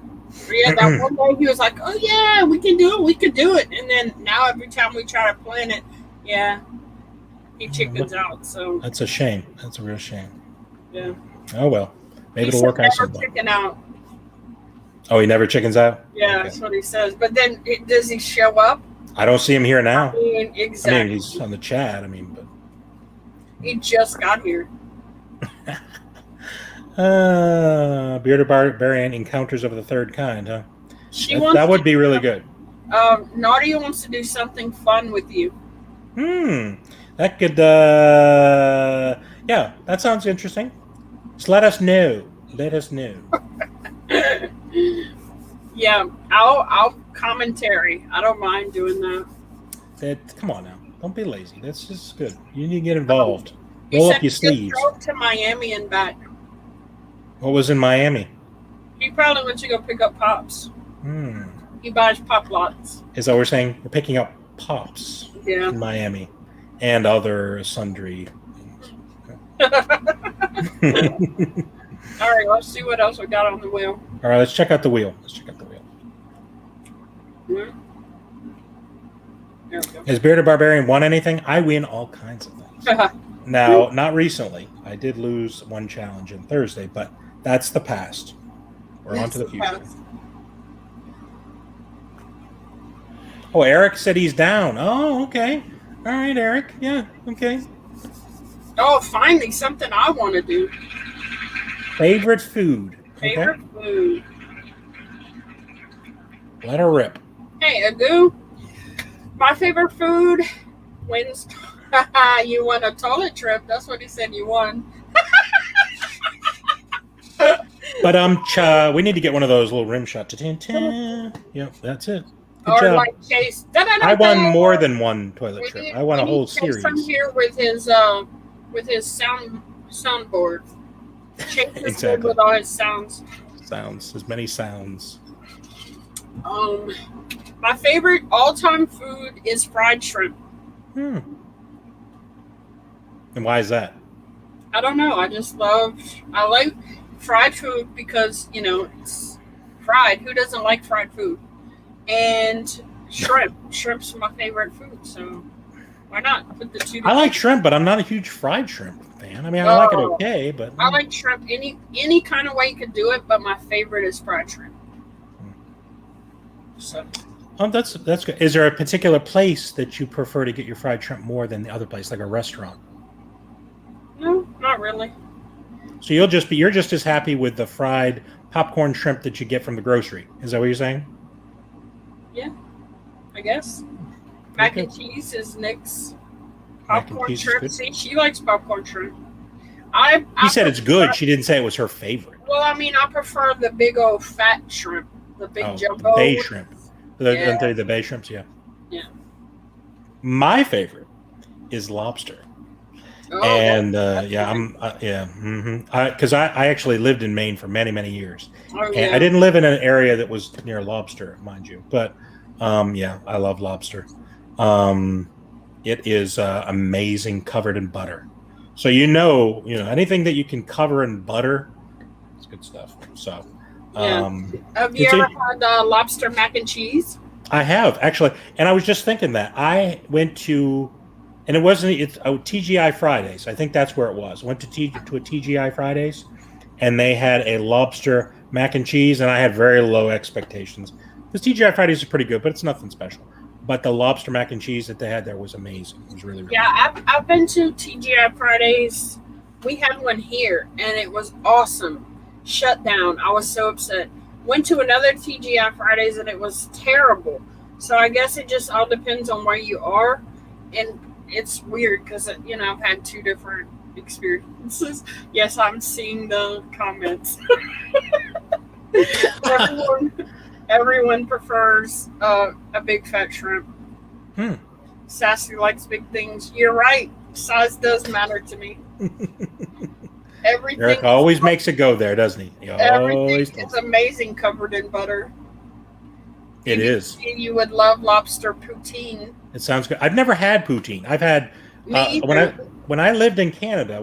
I lived out in Newfoundland, so they had the thing that was very popular was fries with gravy on it, but it didn't have the cheese curd. It was just fries with gravy on it. So I don't know in that particular area if that's just what their thing was, but it sounds amazing. And I watch every now and then. I'll watch a YouTuber that's from Canada that does like these weird things where he'll sleep in his car.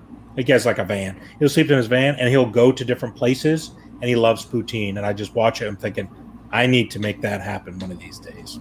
Have you ever had Sonic Tots with the chili and cheese on it?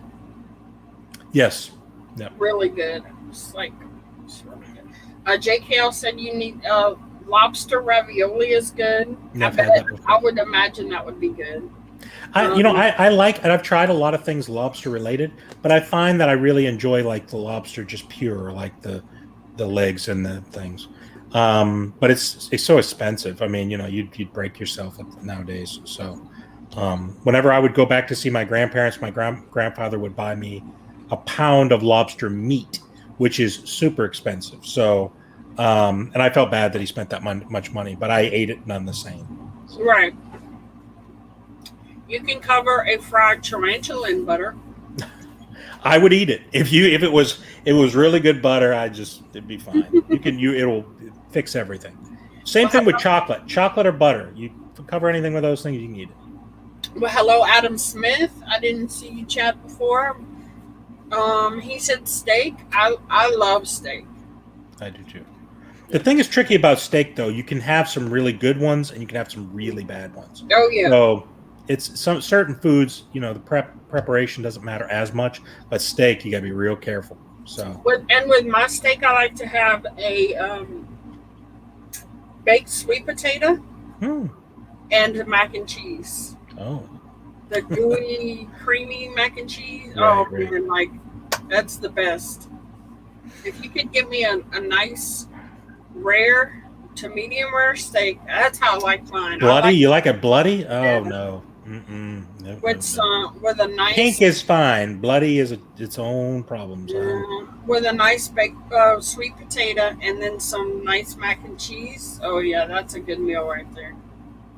We went down to Myrtle Beach a couple of years ago, and there's a really nice restaurant. It was super expensive. It was one of those places where every part of it is a different price. You had to buy the potatoes separate for the meat and stuff like that.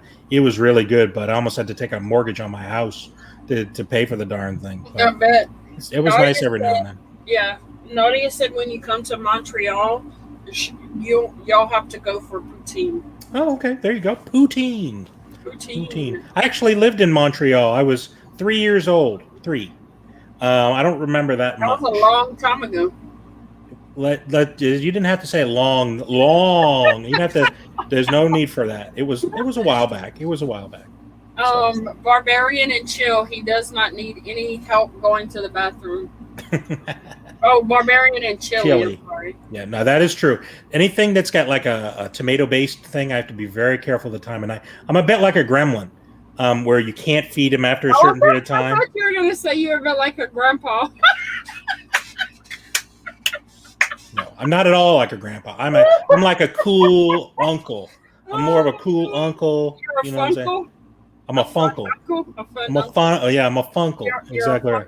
Okay. Yeah, sure. It could be that. Yeah. Mm-hmm. No, I said. Forget it.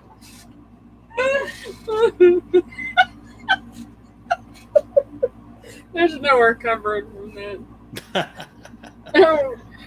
Yes, gooey, creamy mac. That's right. Mm-hmm. That too. And then he says, look like a gremlin. I assume you mean Gizmo, all fuzzy and adorable, and I agree. Oh man. You're really amused with yourself. You know that? I'm really amused with myself. Look what I did. Yeah, I make myself laugh quite often. That's good. I'm glad to hear that. When you're sitting by yourself laughing, people think you're a little nuts. Well, I mean, if you can make yourself laugh, then who can you make laugh? That's right? true. That's true. At least I could amuse myself, and if I'm ever sad, I can make myself happy. Have you ever been around somebody that was laughing to themselves and then started talking to themselves, and then you think that they're talking to you, and then they're not? Have you ever experienced anything like that? No, I don't think so. I was standing in an elevator, and the person was staring right across from me and staring at me, and they just started laughing. Ah ha ha ha ha! And then they started talking, and so I didn't even know this person. I didn't even know this was at work.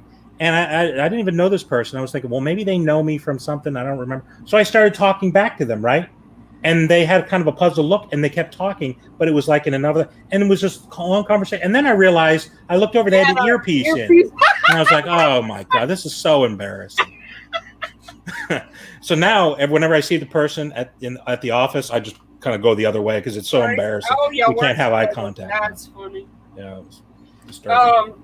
Oh, Nadia said they have a poutine fest starting.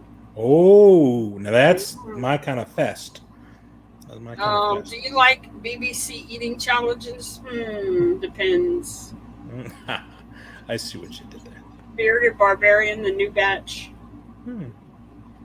Hello, Drew B. Blah, blah, blah. Both of you show your favorite soda cans you guys have, please. My favorite ones? I'd have to get up, but I can get up. Hold on. Mine's right here. I don't know. I have a bunch of favorites, but I guess this one will probably be the most.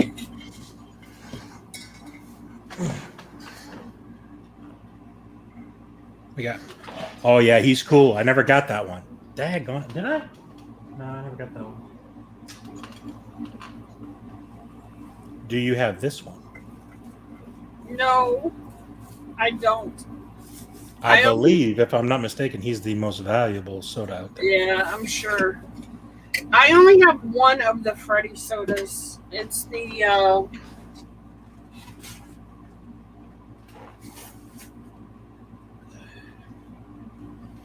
this is the only Freddy one I have. Oh yeah, I have the regular one too, and I only got two. I purchased two.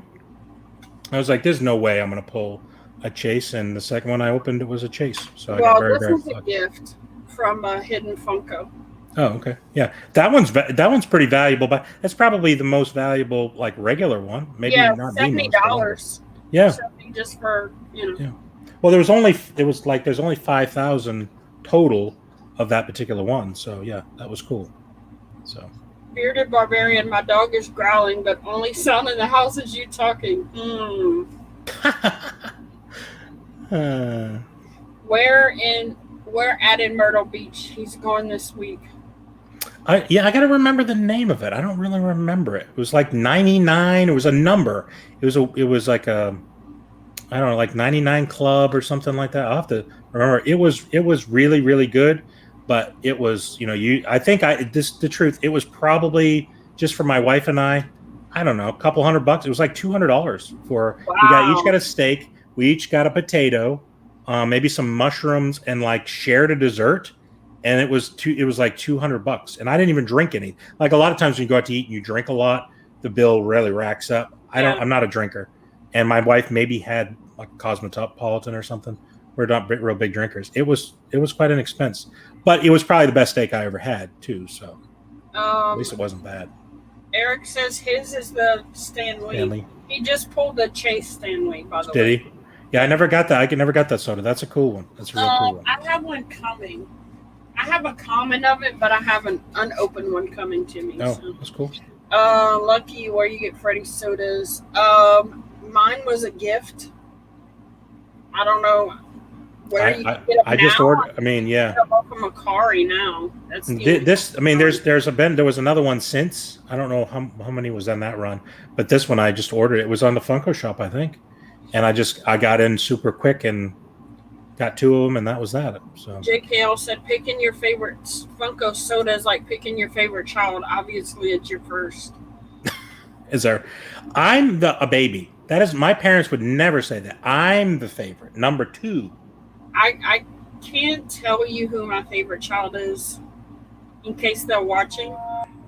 So I don't want to do that. My parents won't say either, but I'd tell them. I speak for them. It's fine. Yeah, we all do. Drew, BBC, are you giving that one away today? No, I am not. Bearded Barbarian up in the club with his gold chains and shaking it. LOL. It's not really That's his 1.1K giveaway.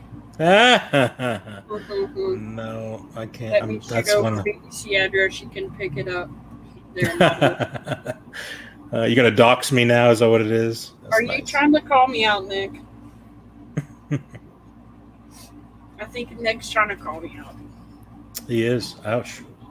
Yeah. Mine is the one who cleans this room. Can you get one to clean their room? That's great. That's what I'm thinking. Like, which one? All right, what's next on the wheel, Sassy? Okay, what do we got next? Let's go.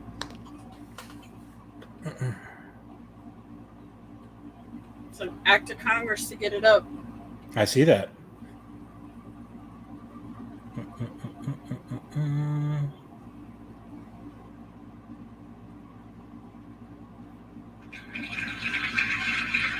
Ace has visited. I assume it's his favorite. No, just like, or just like in general. Like, I know you've gone out of the country before, haven't you? Yeah, I lived out of the country. I lived in it's Canada. And I went to I went on a cruise to the Virgin Islands and the Bahamas. That was fun. I enjoyed that. I went to Bermuda. That was cool. Probably my favorite place to visit, if that's what we were asking, is Las Vegas. I love Las Vegas. Not necessarily favorite places to visit, just places that you've been in general. Okay. Yeah, I've been to Las Vegas. I've been to Wisconsin, but about the same. Pretty much all up and down the eastern seaboard for me, from Florida all the way up until Maine, etc. And like I said, Montreal, Newfoundland, and then California. I've been to Northern California. That's where I had that dreaded incident. I'm not sure if I'm allowed back in that hotel where I ruined their carpet and outside. But that was really nice. I enjoyed that. The redwoods. Have you ever seen the redwoods up in Northern California? That was really cool. I saw the Grand Canyon. That was amazing. I was dragged kicking and screaming to the Grand Canyon. I was like, why do I want to see a big hole in the ground? Because basically that's kind of what it is. But when you're there, it's sort of... Well, this is my thoughts of the Grand Canyon. I always said, oh man, I want to go to the Grand Canyon, want to go to the Grand Canyon, blah, blah, blah. Right. It was always to me like a big deal. So I graduated from Grand Canyon University and we traveled up there so I could walk across the stage. And while we were there, we're like, oh, we'll just go to the Grand Canyon. Okay, so cool, like check off the bucket list, right? Right. So we get there and there's like tons of people. And I'm like, this is beautiful and pretty awesome, but I can't believe we spent our time walking around this big hole. I mean, it really is. It's beautiful, but it's like, was it really worth wait? I mean, we had a long wait to get in. I mean, there was a long car line. And I'm just like, I don't know. You wait all this time, and then you park, and then you get on this like shuttle looking thing, and then you got to sit on it for a long time. And I was just like, I don't know if it was really worth going through all that to see. I mean, I'm glad I did it, and it's been checked off the list, but I probably would never go again because there's a bunch of people that you can't understand what they're saying. you know, and they're rude and they don't know what you're saying and they're just blocking up everything. Well, that's it. You get that a lot everywhere, though. I mean, yeah, it wasn't. I'm one of the rude people. You know, when you bump into someone that's rude, that guy was rude. That's usually me. That's me or my cousin. You know what I'm saying? It wasn't as exciting as I thought it would be. If that makes sense. Well, I guess I set the bar so low. I was just like, this is really going to be a complete waste of my time. And it was one of those things where I don't have a lot of moments where it's sort of like a spiritual thing, but it was kind of like that. I mean, I guess I was just like, wow, you know, thinking how long this has been here, etc. I don't know that I have a desperate need to go back because, just like you said, I saw it. So, but I enjoyed it. It got super dark. It's probably the darkest place I've ever been in my entire life. I'm thinking we're going to be out in the desert. There's no trees really around or anything. And you'd look up and there'd be stars, like the million stars. Oh, you went at night? Well, it was later in the evening. It was probably like 6 or 7 or something. And it was starting to get, it was like dusk. The sun went down, which was cool. That was really a neat part. And then it just, it was pitch black. And I'm standing on the edge of the Grand Canyon. I'm thinking, because you think, oh, the Grand Canyon, they must have railings. There's not. It's like some places there's railings. You could literally easily fall into the Grand Canyon. Like, I'm going to fall into this thing. So I'm stumbling around the dark. They got no lights anywhere around. Really? Yeah, and we're parked out in the parking lot. So, yeah. Yeah, it was crazy. And I had to grab onto my wife's hand. I was like, I'm never going to see my wife again. And, she told a story that I didn't really remember. We went into this little cabin and I went to the bathroom. She didn't think she'd ever find me again because I have a terrible sense of direction. So she didn't think she'd ever find me again. And yes, she was worried that she would never find me again. It was not a pleasant thing, I assure you. I had the airline tickets. That's why. So, but anyway, it was really, it was interesting. I enjoyed it. I kind of wish I had gotten on the donkey and went down in, but I don't know the donkey would have appreciated it very much. The one thing that I really enjoyed about it was if you look really, really hard and like zoom out, zoom in as far as you can, way down at the bottom, there's like a little village. Oh, right. Where the natural people that whatever, I can't remember what they're called, but they live there, and you could see the little. If you zoom out as far as you can, you could actually see the little buildings in the little village. Then that was really cool. But so you were on the northern side of like you were on the Arizona side, or you came in from the other side? Because we came up from the Arizona side, and someone was like, "Oh, the other side's really cool too." I was like, "Oh, I'm not driving around the." Yeah, I saw it, and that's that. So yeah, I think we went to the Arizona side. Yeah.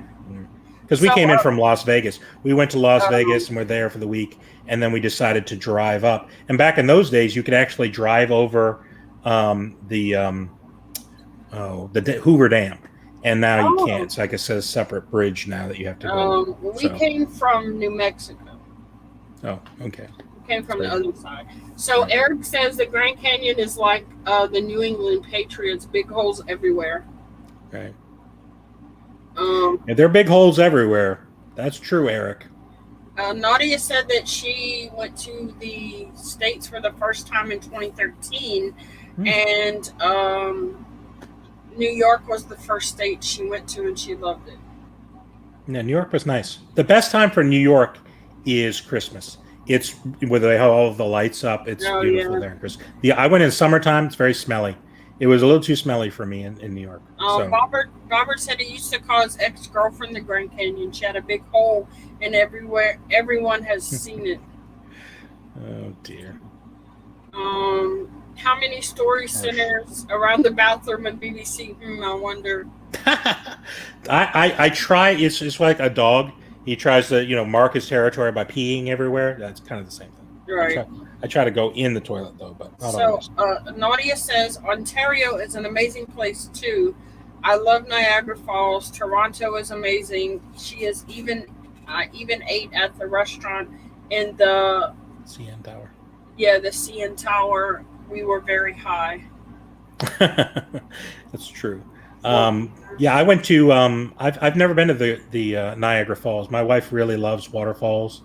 And at some point, we'll see if we can try to make that happen. We actually have some here in the state. I really think I'm gonna try to figure out where they are and maybe plan to go. You know, maybe in a couple of weeks go to one, check it out, get some footage, and then maybe next month go to a different one. I don't know. There's some. I think there are a couple apps out there that will, you know, you can actually, like, for people that are into the falls and stuff like that at different states, and sort of like pinpoint where different ones are. Okay. We have a million of them over here in Virginia, but some of them are really good, and some are just like literally a trickle of water out of a piece of. Not really considered a waterfall. Yeah, I mean, I guess technically it's a waterfall, but it's not that impressive. We went to one time, and we looked at it, and we went back to the place, some place that we were staying at the hotel, and like, what happened to the waterfall? And like, what do you mean? It's right over there. There's no water.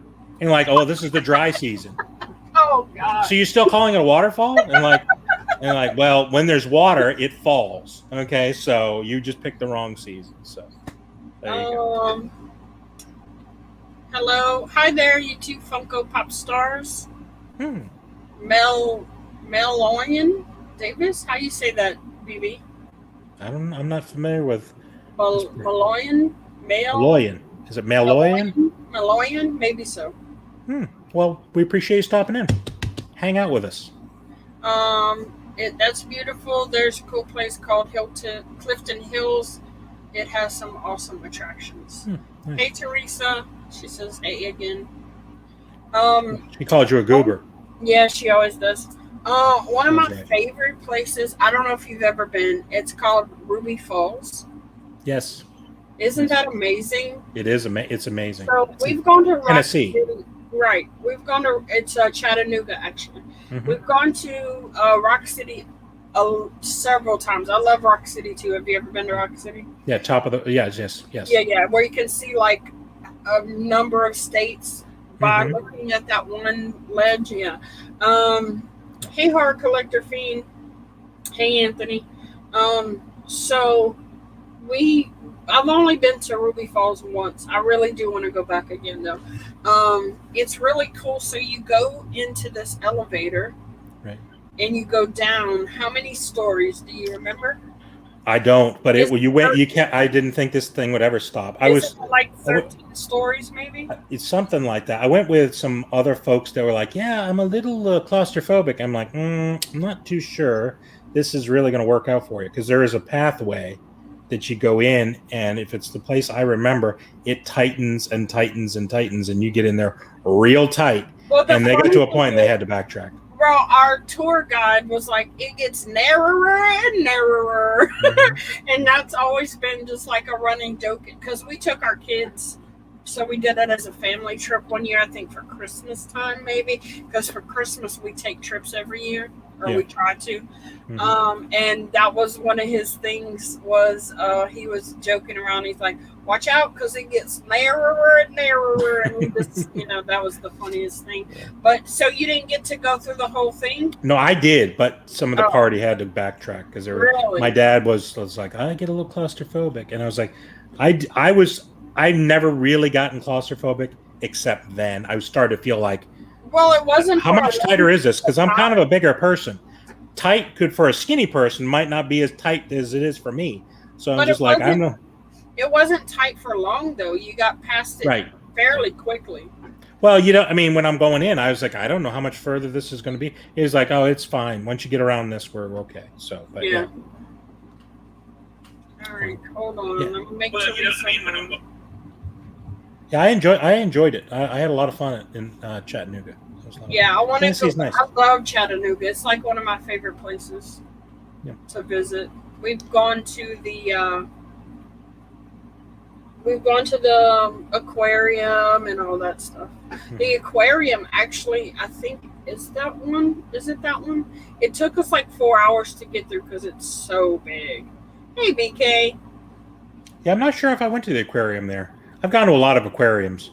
It's kind of like a big fish tank. You know what I mean? It's just like, I think I'd rather go to the Red Lobster where I can look at the lobster tank and also eat what's in there. I can pick out the lobster I want and say, cook that sucker for me. Yeah. Can't do that very much in an aquarium. I would say it's a lady, but I don't want to be rude and say it is, or if it's not. It says Barbarian I watched that gummy bear nightmare before Porcelain Challenge. Sassy been meaning to contact you, just don't have IG yet. Oh. Well, I'm always here, so if you want to leave, she definitely is. She never goes. Hey Eric, you've got a box headed your way. Hey, Sassy and BBC. Christina. I want to get Christina on here one day. Well, she's actually coming on Popping Around the World around the end of August. Oh, very good. So how long are you? How much in advance are you guys booked up for? You guys booked the whole summer? What's? Yeah. Oh, I'm doing good. Doing real good. Yeah. So, Eric's a better planner than we are here. Okay, so apparently. Actually, I'm in charge of booking. Oh, so yeah. Eric is really just coasting. Is that what you're saying? He doesn't really do anything. He does all the graphics. He does all the advertising. He does all the gifts and the games and all that. Right, I just take care of the questions and the scheduling. I see. Booking the guests, you go hunting for the guests, or they come to you, or how does that? There's a little mix of both, yeah. I still haven't gotten my check from the time when I was on there. Now, I thought it was going to come. I don't really like to put it out there like this on these lives, but I just haven't seen it. Could you check the books and see where we are with that? Oh, the funds look a little dry right now, so. Yeah, I'm not. That has nothing to do with me. Well, if there's no funds, then there's no. Every time I go on there, Eric has got a different hat on. Tell him to sell some of them hats, and then I can get my money. How does that sound? Okay. He's like, you figured it out. Covering a bald spot up with a different hat each time. Nobody's fooled. Okay, so. He said you figured him out. He doesn't do anything. It was obvious though. It wasn't like I was doing a real deep dive into this thing. It was pretty obvious. Horror Collector Fiend said he's just gonna lie and say that he has 20 boxes on the way. 2 are from Sassy and Teresa. Oh, he said he sent it via Bitcoin. I love Bitcoin. I have a full coin. I'm really trying to add on to get to that second coin, so that would be really handy. Oh, Eric spent all his funds on his barber. There's a comedian that's got a good joke about that, and he says, you're losing your hair when your conversations with your barber get shorter and shorter. Right. All right, let's see what the wheel says now. All right, what's next on the wheel? Try it again.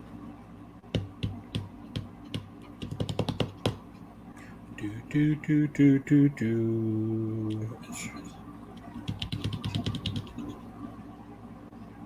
All right, favorite convention. Hey, favorite convention. You got a favorite? I've been to 3. Yeah. The one in South Carolina was our first one ever, so it kind of holds some special place because of some of the people that we got to meet, and it was fun. The second one wasn't the greatest of conventions, but I got to meet up with Nick and his wife, and we got to spend time with them, so it made it worth it. And then the third one we went to was I got to meet Sting and hang out with a Frog Prince, so that was exciting. So each one. Were the police there, or was just Sting by himself? There was police there. No, I'm saying the police. Oh, You're talking about Sting the singer, right? No, Sting the wrestler. Oh, I thought you were talking about Sting the singer. No. There have been pluses and minuses of all the conventions. So they each have a little special place in my heart, if that makes sense. I see. Okay. So well, this one quick, yeah. And I have to go to the bathroom. So. Okay. All right. Well, this will be easy. I have only gone to one, and it was the Richmond GalaxyCon, and it was really, really awesome. There was a lot of really cool people there, a lot of cool booths. They actually had wrestling going on, which was cool. I got a chance to meet the guy that played Yondu. I forgot his name. The guy that played Yondu in Guardians of the Galaxy. He was awesome. He did an autograph one of my pops. You can't really see it, but it's back here. And I also met Matthew Lewis and got an autograph from him. I tried to get a pop. Now, Matthew Lewis is Neville Longbottom from Harry Potter. So if you watched Harry Potter, hopefully you know who that is. So he was really very nice. Took a picture with my wife and I still have that. And then he also autographed a couple pictures for me. So it was a lot of fun. I enjoyed it. Got a chance to see some different panels. One of the cool things that I didn't realize was happening there, they had the entire cast of the original Aladdin animated movie, where all the speakers were there, except, of course, for what's his name? Robin Williams. So it was really, really great. And this was the first time they'd all gotten together since the movie was wrapped. So that was cool. Michael Rooker, exactly right. That was he was really great. He had like a little panel that he did and did a lot of discussion. So it was a lot of fun. It was a smallish convention because it's in Richmond, Virginia. But there was a lot of really cool things going on. A lot of good vendors, artists were there that were drawing some art and selling some of their art. And I'd never been to one before, so it was really neat. And I enjoyed it. I enjoyed it tremendously, even though, like I said, it was a smaller one. It wasn't like New York or San Diego Comic-Con, but it was very cool. It was really, really neat. So if you got a chance to go to a Comic-Con, I highly recommend it. You get a chance to meet a lot of different people. And of course, I made a video, so I got a video on my channel about it, about my experience here. I went for 3 days. I think I probably would have only gone for a couple if I'd known what I know. The last day, a lot of people were packing up and there wasn't really much going on anyway. So, but that was a lot of fun. But yeah, Michael Rooker really was a nice guy when I him and did the autograph stuff like that. Not everybody that you meet, there's, some people are just like, sign the thing and get out of my way kind of thing. He was really nice and talked a lot.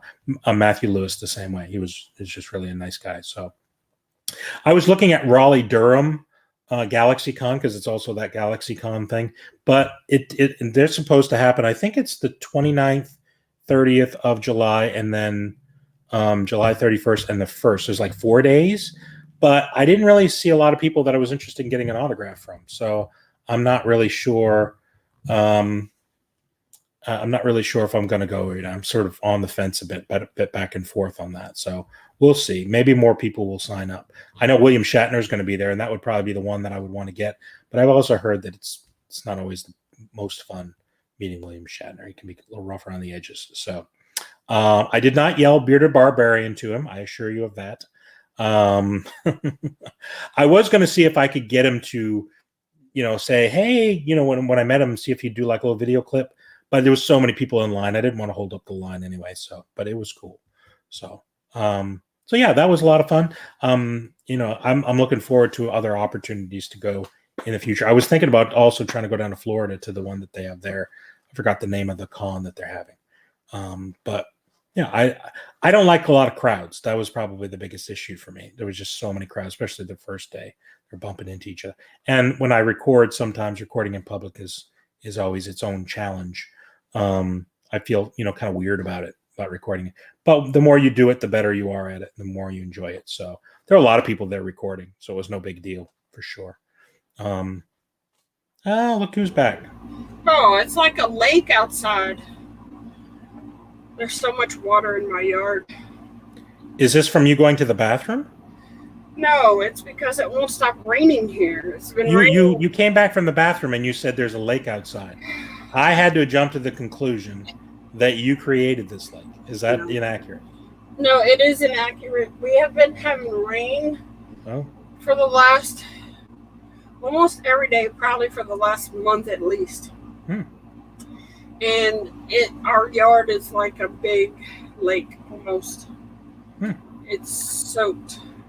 Yeah, we haven't had this past week. It's been nice and sunny. The week before was brutal. You had so much rain and wind. Sun, but it rains in between. It'll be sunny and then it'll pour down and then it'll be sunny.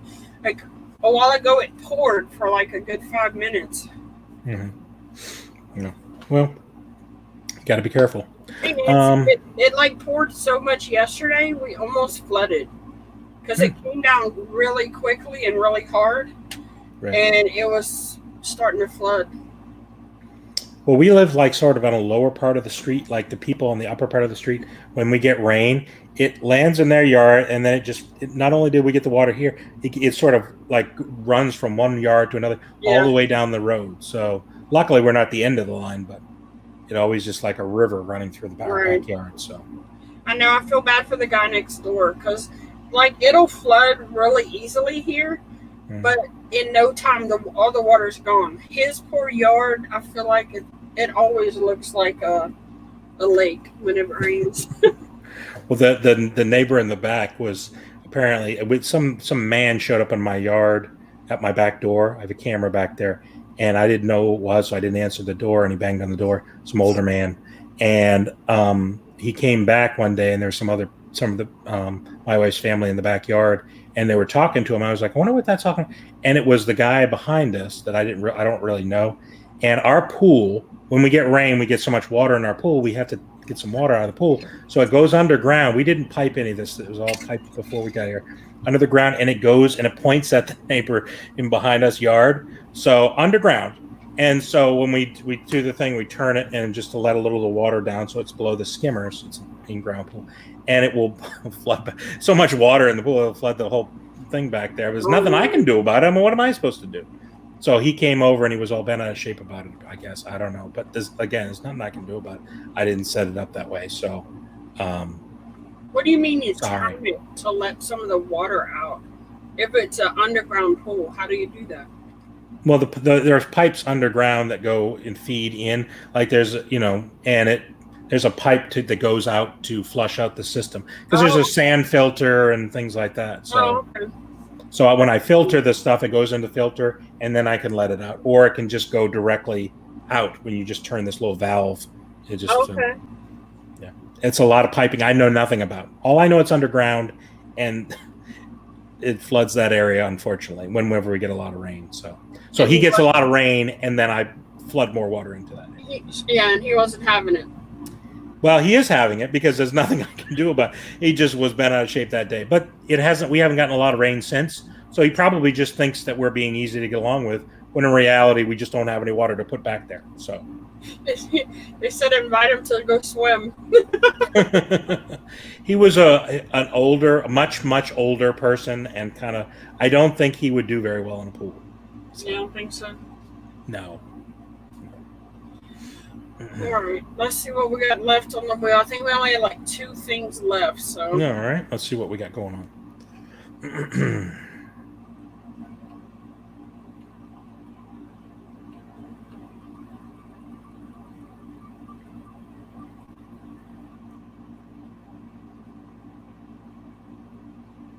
Worst food.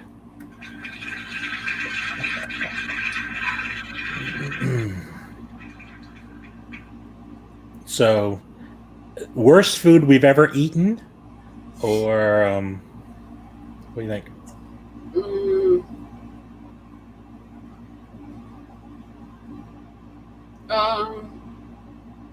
I don't. Yeah, I guess so. Hey, Ham Fam. Crickets. Like, what is food that you just don't like? The worst thing I've ever eaten is on video is dog food. I ate dog food, and I did not enjoy it. So, but it's not supposed to be eaten. So I don't really know if we want to categorize that in that particular group. But yeah, that was unfortunate. It was very, very unfortunate that I had to eat that. My wife made me eat that for the can challenge. So, but if we're talking about regular foods, probably the worst food is beets. I despise them with every ounce of, and my dad even tells me a story of when I was a child. They tried to feed me beets, a little baby, and they put the things in there, and my uncle was feeding me, and my dad was sitting next to him, and I spit it all over his face, and like that, and it apparently just coated him with beets. So that was the last time they gave me beets as a child, and I've had them a few other times, and I'd like to do the same thing if somebody else was sitting across from me. It is disgusting. I don't understand why anybody likes it. It makes no sense. I'm not I say I'm not a fan. I don't think I've ever remembered even trying them, but just they just look gross. Chitterlings. Yeah, you can add me to that list on that one too. I've only had them once though. How many times have you tried them? Just the once? I would say so. I think I've only tried them once. They just smelly too. That's the thing. It's just like for me, things that are really smelly, that ruins it for me. Totally ruins it. The bad thing about it is I don't have a sense of smell, so that doesn't help me. None at all. Mm-mm. That's interesting. So when did this happen? You've never had a sense of smell, or whenever my oldest was a baby, we had a Super Bowl party, and we were all drinking, having a good time. And a friend of mine wanted to go. This is one of my crazy adventures, I guess. He wanted to go out looking for women. Now, where we you wanted to go look for women also? Is that where we lived? There wasn't any great options, so I don't know why he thought that or what he was thinking. I was like, I'm gonna go with you. I'm gonna go help you find a woman. Whatever. I was drunk. How did I know? This is how most these kind of stories start. Okay, go ahead. Right. So he drives, which first of all was not a good thing because he had been drinking as well. He says the worst thing he had was the Rocky Mountain oysters. Yeah, that doesn't sound good. I've never had them. Not interested. So he had been drinking. We had some friends following behind, and we stopped to talk to them. And I was like, "Hey, where's your seatbelt?" Because I always want my seatbelt. And he's like, "Oh, well, the little." So I grab the belt and I wrap it around me, and I go to click it in the thing, and he's like, "Oh, well, that part's underneath the seat." And I'm looking down trying to get it, couldn't get it. So in my mind, I clicked it, but that was the part of the drinking mind, So I thought I had my seatbelt on. Well, we were at a stoplight, and he looks down to play with his radio. And for some reason, something told me to look up. And I looked up, and I'm trying to warn him, but as I'm looking up, we hit a pole on my side. And I, got thrown into the dashboard. My head hit the windshield. I had a big bruise. I had to wear a sling, and I had a huge bruise on my leg, and ended up breaking my nose in all this. Anyway, hey PDX. So they call it a fracture because it didn't shift, so they don't call it a break, but it was broken. And ever since then is the last time I remember having a sense of smell. So probably about 8 years, 5 or 6 years. I want to say 5 or 6 years ago. Me and my oldest were having a conversation, and he's like, "Mom, don't you think that?" Because I was like, I don't remember when I lost my sense of smell, because I had one before, but I never could connect the pieces as to when I couldn't smell anymore. It just like one day it disappeared. I don't know. It was weird. And he's like, "Don't you think it was maybe that time that you got in that accident and you broke your nose when I was a baby?" And I'm like, you know what? That sounds very logical, because Sassy IG, okay? That sounds very logical, because that is probably around the time where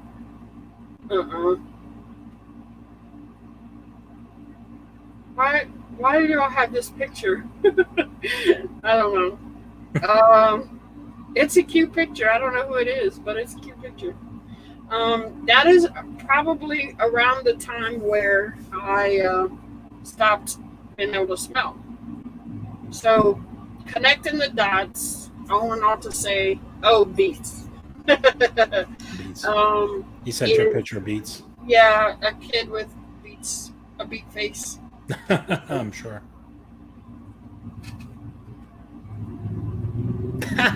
It looks like the child is a cannibal. He's cute though. It's a cute little baby. Yeah. He says BBC eating beets. Right. It's not me eating beets. It's the other person's covered in red.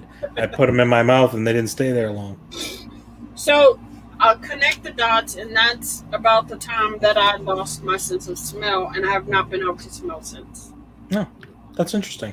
But Yeah, because they say that a big part of eating is like a bigger part is smelling. Well, I've had people ask, "Hey, do you still have a sense of taste?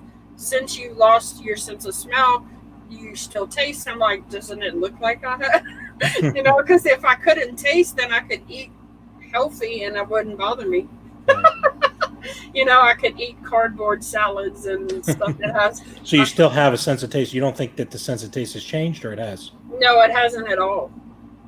Interesting. Never affected me at all. So, in a way, it's a good thing because I can't smell.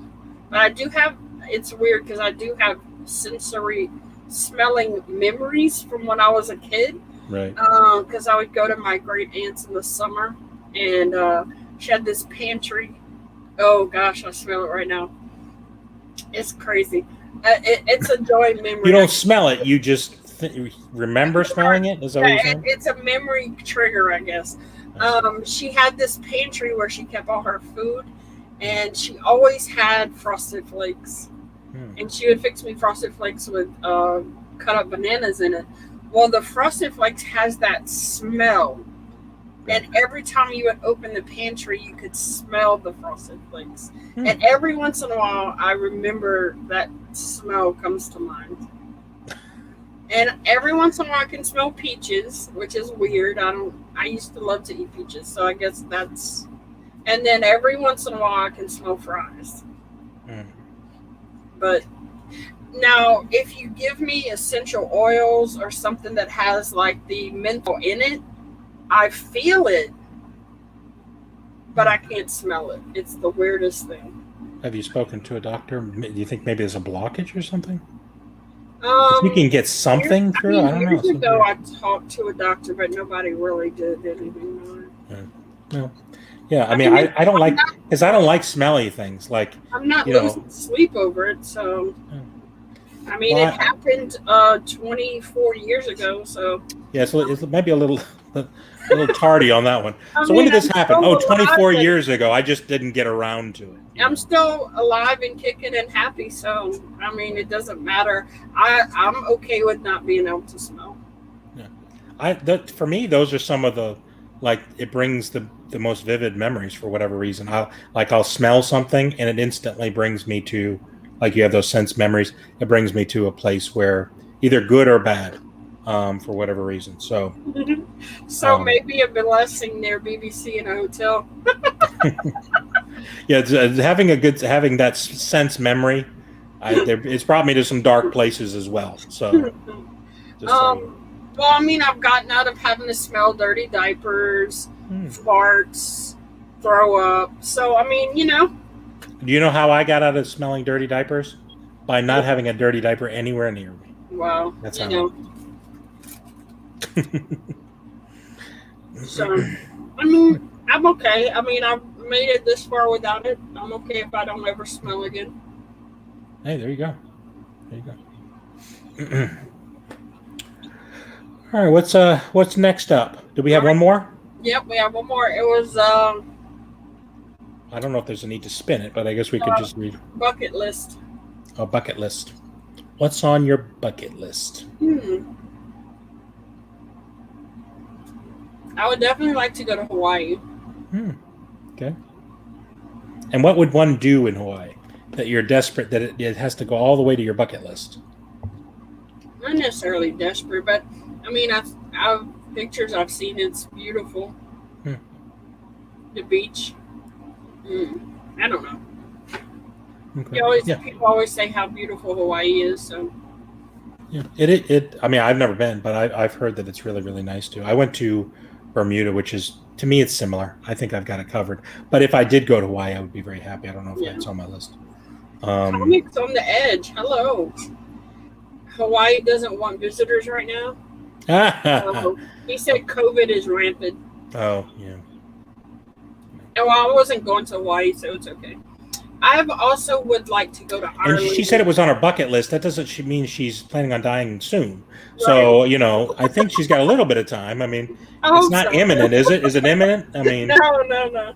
She said she lost her sense of smell, and it doesn't tie to any death or anything that we know of. So, I would like to go to Ireland, and I've seen some pretty pictures of that as well. So, yeah, that's good. What about you? Any places? Well, my people are from Scotland, so I would like to go to see Scotland and Castle Ross. We have our own castle now. We lost it in a poker game. Well, it still says Castle Ross, so we are. I would definitely like to see that. That would be interesting. And I'd like to go to Italy. It makes it hard because I don't really like traveling, so I'm not sure I'm going to do any of these things. And most likely they'll still be on my list when I'm dead, but I'm putting them on there. And my people are also from Italy too, so I would like to go and see that. And I don't know. I mean, I enjoy it. I have a tendency to go back and do things I've already done, so I can't put them back on the list again. So yeah. If I find something I like, then I like to go a couple of times to experience it even more in depth, or relive. My wife isn't like that at all. She likes to do things, and like I did that once. I enjoy going to Myrtle Beach. She's like, I've been to Myrtle Beach before. And have I? So I would, and I know it was fun, and I went back, and I want to have it again. It's just like, well, I ate a steak once. Well, we're never going to eat a steak again? I mean, come on. Right. So, there's another place I'd like to go, but I can't think of it right now. My grandfather's family was from there, and it's a small area, and I want to say there's royalty, but I'm not 100% sure, and I can't, the name has eluded me at this moment. But it's small, and I even saw it on a show once where they were talking about it, but I can't think of it right now. No, I don't know. Maybe I'll think of it one day, and we can talk about it. Firefighter, fly a fighter jet. Almost have enough hours for my private license. Wow, that's awesome. Ride a bull. I don't know if I'd want to ride a bull. My brother's a pilot. And that's basically how he started. He started years ago when he was a teenager, and he went and shoveled horse poop. That was his summer job, and he would get enough to get some flight hours, and he flew private jets, and now he flies for Southwest Airlines. So he's a captain for Southwest Airlines. So, that was his dream too. He had his flying license, pilot's license. He actually owned his own small plane. They would come and pick me up to visit in the little plane. So that's pretty cool. But once he passed away, he worked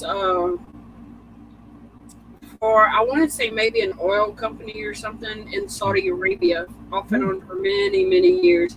They would go for 5 or 10 years at a time. He would sign a contract and he'd go work out there. And all that's tax-free money. So he would go and work and just, bank all the money, and then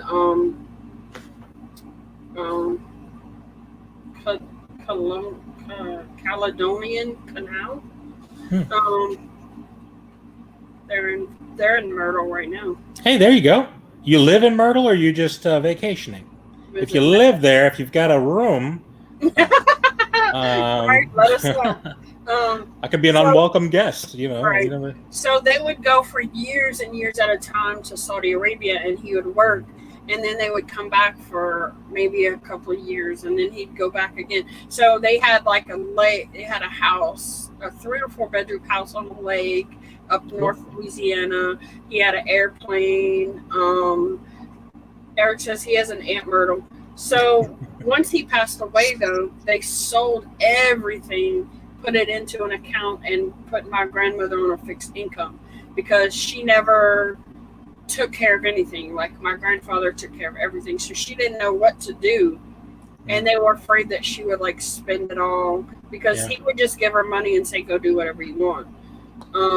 So they put her on a fixed income to where she would make enough to pay the bills and then have a little extra. And then a few years ago, she passed away. So, but yeah, it was nice to be able to go in a little airplane, you know. Yeah, I've flown in a 2-seater with my brother, and that was a lot of fun. And then one time I was going down to see him, and he was in at that time he lived in Worcester, Massachusetts. It's a city kind of like a dungeon, and that's where he flew these little 19-seaters, and there's one seat on either side of the plane, and then there's 3 seats in the back, and you have to go out and walk out on the tarmac to get in. But when you buy tickets, especially back then, you don't know what type of plane you're getting on. You just know you're flying for U.S. Air. You're going flying on U.S. Airways. So people would go line up and say, "Hey, I'm flying on the thing," and I was standing behind this lady, and she was like, "I'd like a window seat, please." And I was like, "I can do you one better. I'll give you a window seat and an aisle seat. How about that?" And the lady was like, "I don't understand what that means." And there was only one on each side. Yeah. And it was, the cool thing is when I went out there to fly to see him, I got on the plane, and there the pilot actually takes your bag, right? You bring your bag out, hand the bag to the pilot. He comes around to the back of the other side of the plane and hands it to somebody who's putting the bags in the thing. So it's, you know, chief chef and bottle washer situation. And I handed it to the captain, and not even paying attention because he has a little hat down. And he goes, "Hurry up and get on the plane." And I looked up, and it was my brother. And I didn't know he was going to be the pilot that day. And I was like, I thought that was funny. He goes, "Here," and he hands me like the headsets that they're listening to get on the thing. And I'm sitting like right behind the pilot in the thing. And then he plugged me into their headset, so it was like I could hear what they were saying. And first thing, people would start asking, like, "Why are you listening in on the thing?"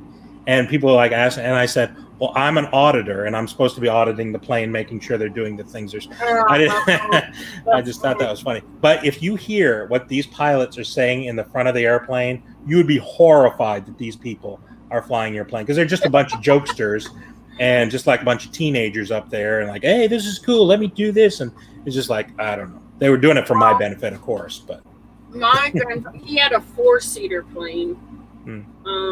And I've ridden in one of those little planes before. I had actually went on a missions trip to El Salvador, and it was on our last leg back to our hometown. I think it was, I want to say from Houston to here. And it was the smallest plane I had ever seen, except for my grandfather's, of course. I'm just waving to Chase. He said he was bye, Chase. Have a good one. Hope the band practice is amazing. So we walk out to this plane, and we're just like, "Are you serious? That's the plane we have to take?" Like, it was the smallest little, it looked like a toy plane. And we're like, "This is a generic plane. What's going on?" Like, and this thing was so tiny, and it was true. 1 seat along each side, and then the 3 in the back.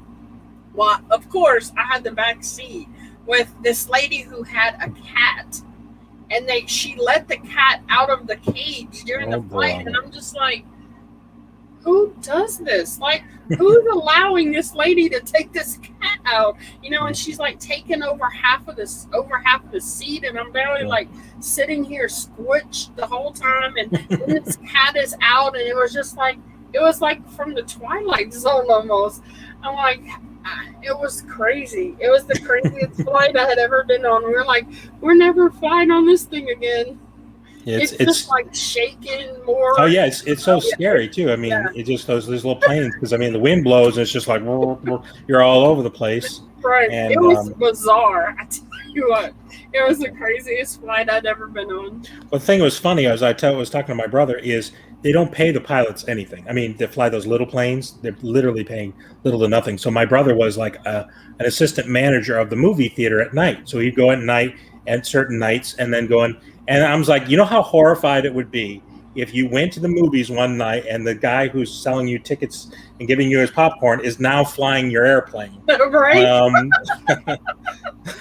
He's like, yeah, I'm sure that did happen. They're probably just thinking, no, that's not that same person. Right. So they said for sure, come on through. Hey, so there you go. Tacit that's verbal approval. I appreciate it. I do. I really do like. Have you ever been to Myrtle Beach before? No, actually, I have never been to Myrtle Beach. I've wanted to go because and isn't that near Hilton Head? I think it's south of Hill, because there's a North Myrtle Beach and there's a Myrtle Beach, and then there's another beach. It's called Surfside Beach. It's like more of a traditional beach than you'd think of. The ones are Myrtle and stuff like that. They have a lot of attractions and things like that. And but yeah, I think it's south of there. I've always wanted to go. I've heard good things. Yeah, it's a lot of fun. And I've gone. I don't know. I've gone maybe four times, maybe 5 times. Oh, wow. And we try to go. I try to go as much as possible, but I don't. If you go at the peak of the season, it's mobbed with people. So I like to go on what they call the shoulder seasons, at least before the kids get out of school, or just as soon as they go back. What times of the year is that? Like May and September, or? Right. Yeah, it would be like May. So you get there too late, then it gets cold, and there's really no point. But and one year we went a little too early. It was like February, or it might have been March. I think it was March. It was chilly. We were out on that beach, real chilly. But here's the thing: I don't like sitting on the beach anyway. My wife is the type of person, she'll sit on the beach and cook herself like a chicken, and I just like, it's the most boring. I go out and sit on the beach and I look at the waves. After 15 minutes, I'm like, okay, I get it. Now what do we do? So what's the point of going to Myrtle Beach if you don't? Well, there's things going on. There's other things you can go and do. Like they have, I don't know, like shows and things going on, and then they have like go-karts. I'm a big kid. I like to go and do like those kind of things. We'll go mini golfing, and I love that. Yeah, they have a million of those mini golf courses, really nice ones. There's nice places to eat and things. So we'll go to the, I told her, I said, we'll just go to the beach for a few hours each day. But she wants to stay there all day. That's just her thing. So anyway, so yeah, it's a lot of fun. I enjoy it. I used to hate going to the beach, and we would only go for like 30 minutes, and I'm like, okay, I'm ready to go. Now I like going to the beach, but Terrell doesn't like we love the idea of going. You get everything out, you lay it all down, you put it up, you put the little tent thingy up, you have your drinks and you have your food, and then you get really comfortable, and I'm like, yeah, this is gonna be awesome. Okay, we do that, and then about an hour or so he's like, you ready? I'm just like, we just set everything all up and just got comfortable, and you're already ready to go. So like our roles have reversed. It's crazy how much you change from when you're younger to when you're absolutely older. When my parents would, we didn't go on many vacations. We went on a few, but when we would go on vacations, it was always go. Everything was scheduled. There was no stopping for bathrooms. There was no stopping for anything. We got in the car and we drove, and if you had to pee, you either wet yourself or whiz out the window or just hold it. And everything was like, you're at Disney, and first thing you're going to do all these things and go into, because it's about getting your money's worth, because we didn't have a lot of vacation. So, and my parents are so different now. Like we'll go on vacations with my parents sometimes. They're like, let's just sit back. And I was like, what's wrong with you? You're completely different people. I don't even recognize how different people are. They'd take a stop and take a million pee breaks. And he's like, my prostate's not what it used to be. All the other things. So I don't know. Eric says, yeah, you try to go as much as possible. Exactly. You can see I'm a beach person. Look at my complexion. Look how pale I am. No, you don't get it. You try to go as much as possible. The bathroom, you go. I see. Well, always comes to that, Eric, huh? Always comes down to that. Today is crazy. People everywhere. Tons of things. House of Blues. Mm-hmm. Check out the heroes and villains. Oh, heroes and villains. Tons of pops. Oh, you got me sold. Yeah, there's a lot of cool places to go. Yeah, I think I want to try to plan a trip to there now. I'm not sure how far would it be for you, but it's a pretty good distance. I think for us it might be like 6 or 7 hours, something like that. I'm sure it's. Wait, let me see if I can look that up real quick. Yeah, like I said, there's North Myrtle and there's Myrtle, and then the other. But yeah, Myrtle's probably in the middle. We try to stay at North Myrtle. It's a little bit nicer places, and it's not quite as rowdy. The people down at Myrtle can get pretty rowdy. So.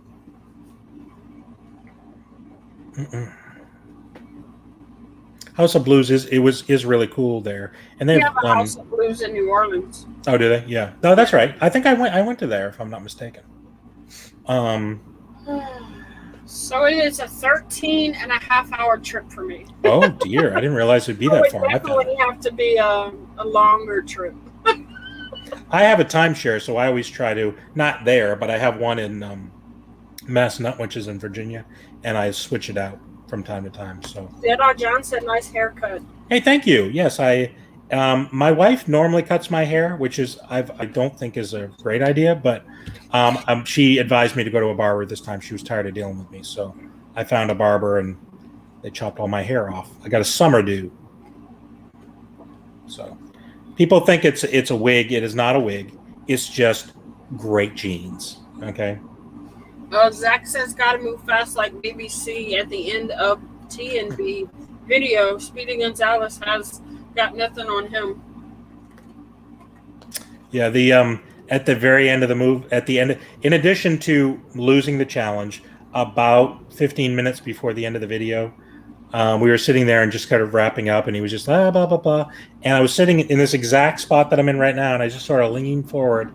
It's like I got a little bit of gas. And as soon as I did, I realized that ain't gas, and I'm like, oh. And I took my headset off and sprinted as fast as I can. And my wife, like, there's a door here. On the other side is the laundry room, and then there's the bathroom. Sometimes she'll be standing in there. If I don't pay attention, I swing the door. It'll knock her in the middle of next week. So I opened the door. I said, "One side, woman!" And I sprinted as fast as I could into that bathroom, and I barely made it. I'll put it that way. So does she not sit and watch your lives with you? Like, is she not sitting in the same room with you right now? No. No, not on that. She refuses to run the live. If you'll go to if anybody wants to go to the 200 subscriber giveaway, you'll know why she'll never be in another room with me. No, like she's not in the same room. No, she's up. I guess she's in the office, like the office area. Would she watch them like as we're live? Is she like watching right now? Sometimes she'll tune in like in the middle, but she won't watch them from beginning to end. She'll start commenting if she. I know something. She has before, but I didn't know if she watched them all or whatever. I tried to look for that 200 subscriber thing, and I couldn't find it because I've been wanting to watch it, but I can't. It's way back towards the beginning. I mean, not at the very beginning, but it's probably a year back at this point. But it's there, and it's definitely there. You can.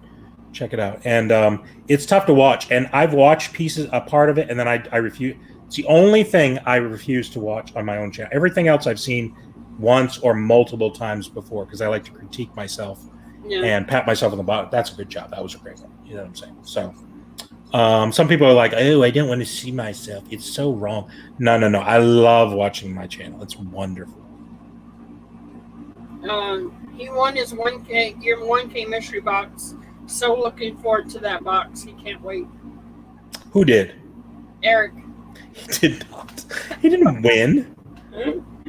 There were 5 people won, and I actually just shipped them out, and 3 people were international. So it was quite an expense to ship them out. But I'm glad to be able to do that. So you should have just sent. You were the only one on that was actually part of the live that didn't win. Well, Chase was there briefly and then left. But JKL won. Yep, right? Sad. You've won plenty from me.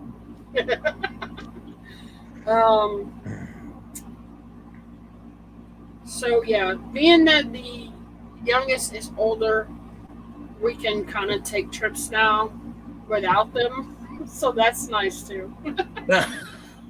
I'm sure they're disappointed. They're like probably no, because he doesn't like to do the same things we do. Like he likes to pop hunt for like 5 minutes, and then after that he's like, okay, this is boring. Can we go?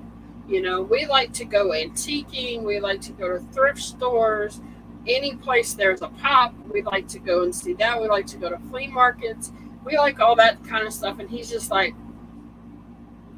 He's lucky. If he was here, I would lecture him and say, look how lucky you are. You actually have, and I'm going to say something nice, which is not really my nature. He has pretty cool parents.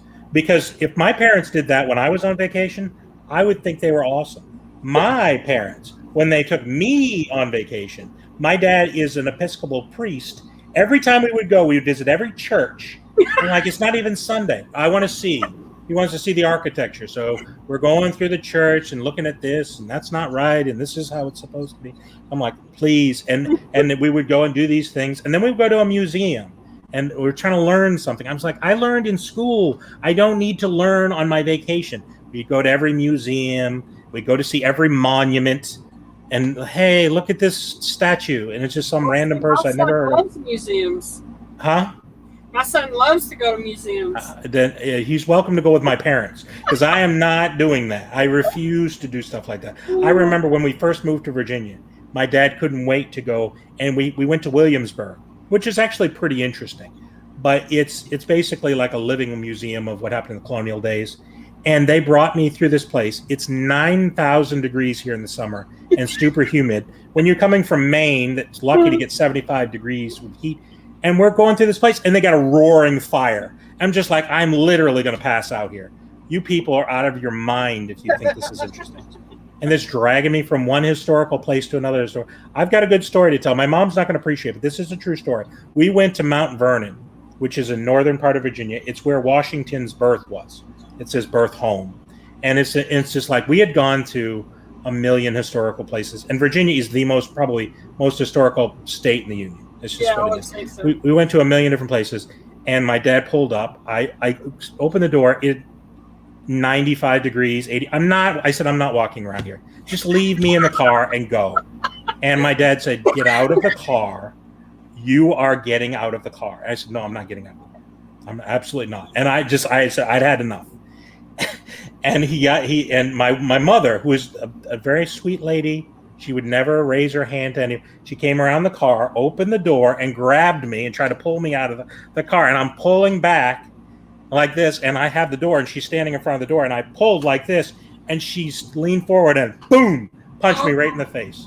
And there was blood everywhere. There was blood all over my face. My shirt was completely covered in blood.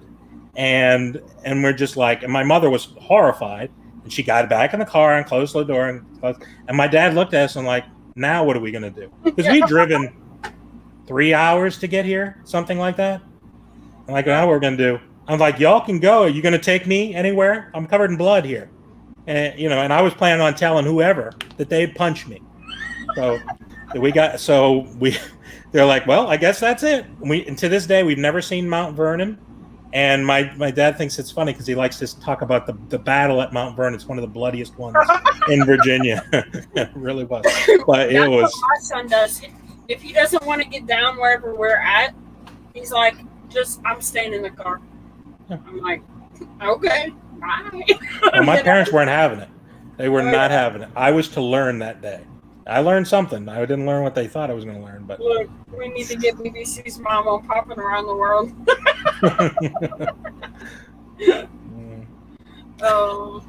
Yeah, so we have started just taking trips without him because, he's just like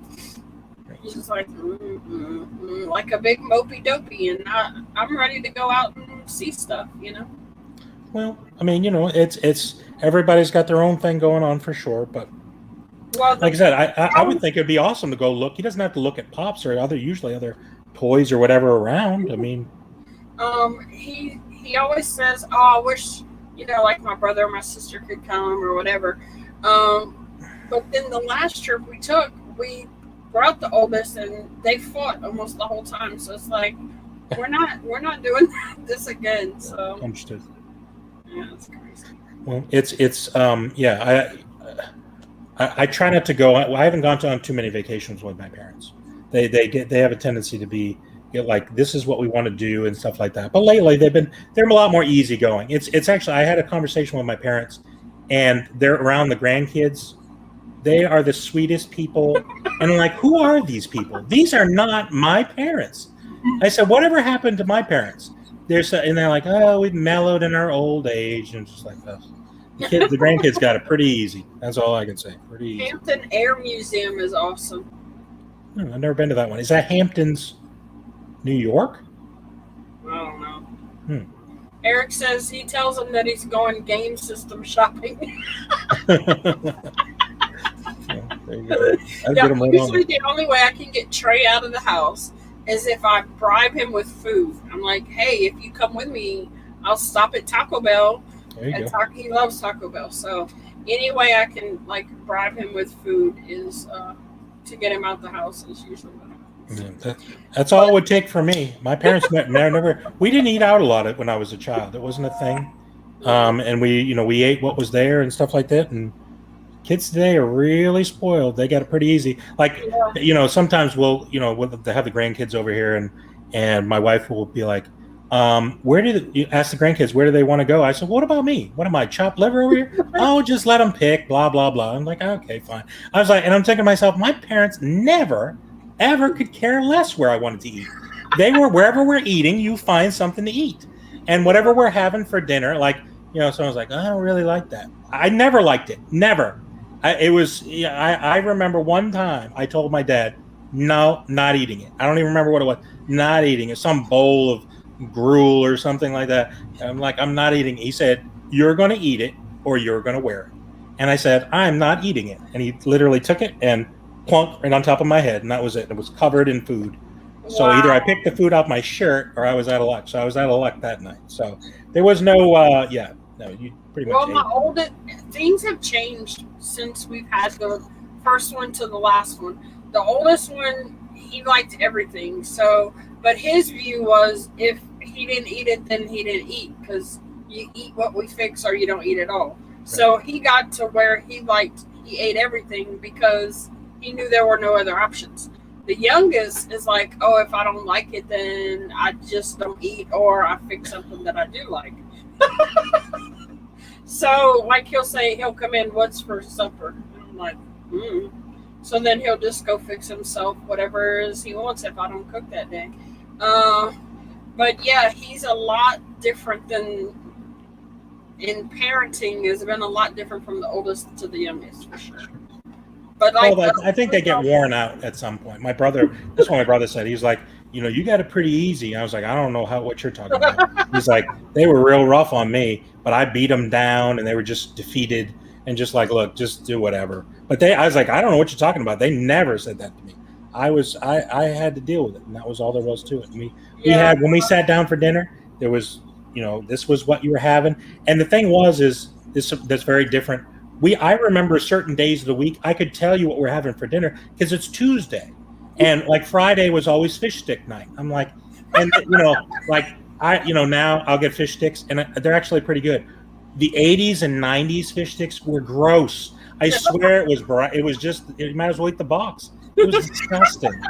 And just like my mother overcooked everything. I was telling her today, she said something about what you had last night was gross. Like she was talking about the challenge that I went on. I said, I ate a frozen burnt pizza that you made, so my stomach is prepared for anything. So, but yeah, no, we would have boiled hot dogs one night with macaroni and cheese. And I was thinking, macaroni and cheese, that sounds great, right? No, this was made in a casserole dish with all the noodles would become one block.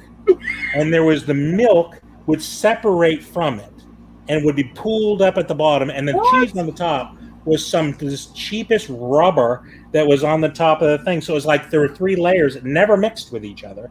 And you had to chisel out a piece and you put it on there. And then you put the milk. I'd have to scoop up the milk to make it soft. I was like, this is so bad. Really, is this really what it comes down to? And a rubbery boiled hot dog.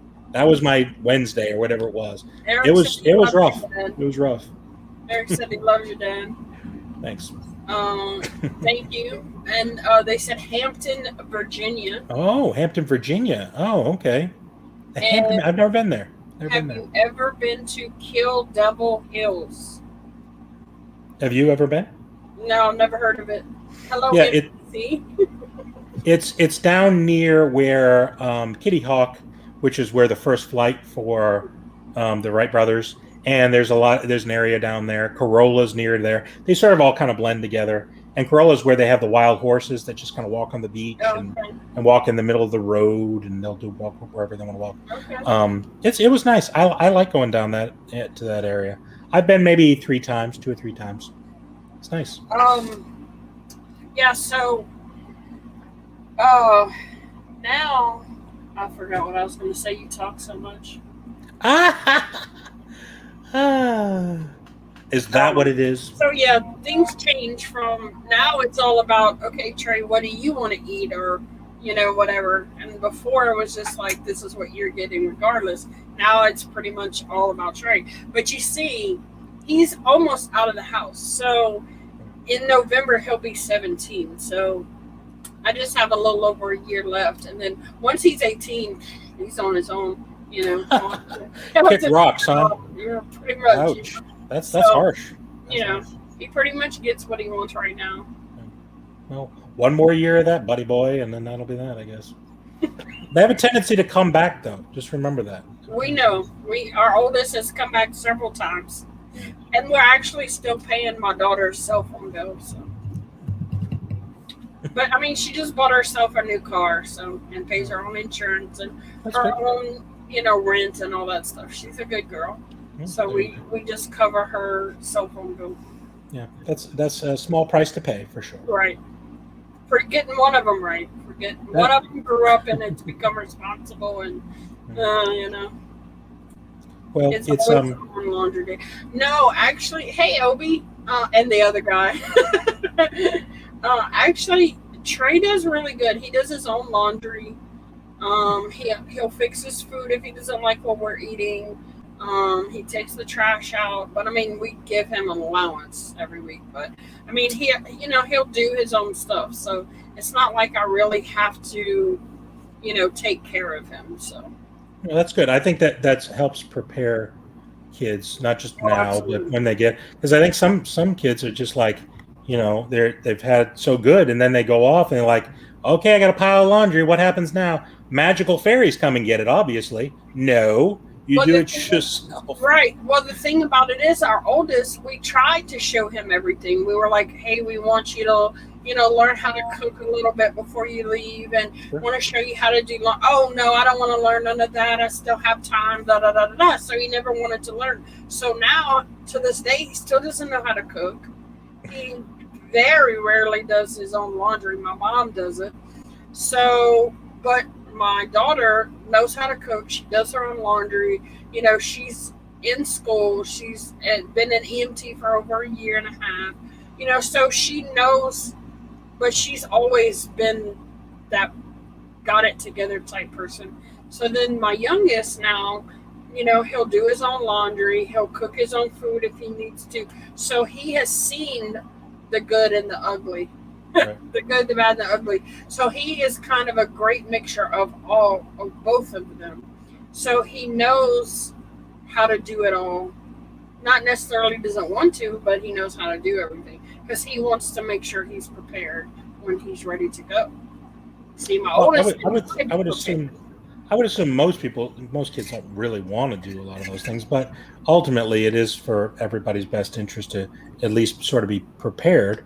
Because like I said, I mean, a lot of kids, when I went off to college, there are a lot of kids that didn't know how to do anything for themselves. And it lasts a semester and they wouldn't even show up to class, and they're just kicked out and they're gone and they're back. They had to, move back home, I guess. I don't know. But like I said, ultimately it's not, something anybody wants, but at some point you got to learn something. So, but as far as eating, a lot of people, they've created things now where people don't really need to cook. I mean, people eat out a lot, but there's also like pre-prepared things you just stick in the thing. Not like in the old days where you had to sort of figure everything out on your own. So yeah, yep, that's true.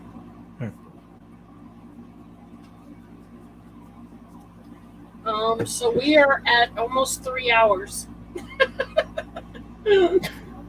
So I guess we should wrap it up. Okay. Yeah, that sounds good. We appreciate everybody coming out. And like I said, if anybody wants to, challenge me, Sassy apparently is not into it. Okay, and she's going to be the commentator or something. But if you want to challenge me to something, you're welcome to reach out to either Sassy or myself on IG, and we can have a discussion on something. We're trying to sort of mix it up from month to month to do some different things, just to have fun and talk about pops, talk about all kinds of things like we did today. Or if there's a fun challenge, you can do that too.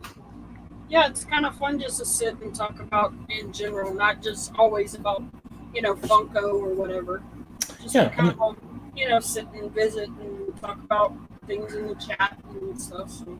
absolutely. I think that it's, absolutely. That it's fun to talk about Funkos and talking about a lot of different things. But every time we start doing that, we tend to spiral off doing something else anyway. It's been a pleasure. BBC, thanks for the TP talk. I'm happy to help you with whatever TP issues you're having. If you want a demonstration at some point, we could maybe work something like that out. I'm not sure. Yeah.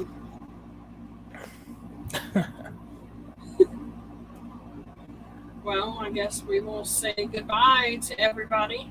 All right, have yourself a fun, and we'll be back next month. We'll try to make sure to give everybody notice of when we're arriving. And like I said, if you have some suggestions or want to just reach out to us, feel free to follow me on Instagram at Bearded Barbarian Collectibles, and for Sassy CAJUN at Sassy CAJUN, I assume.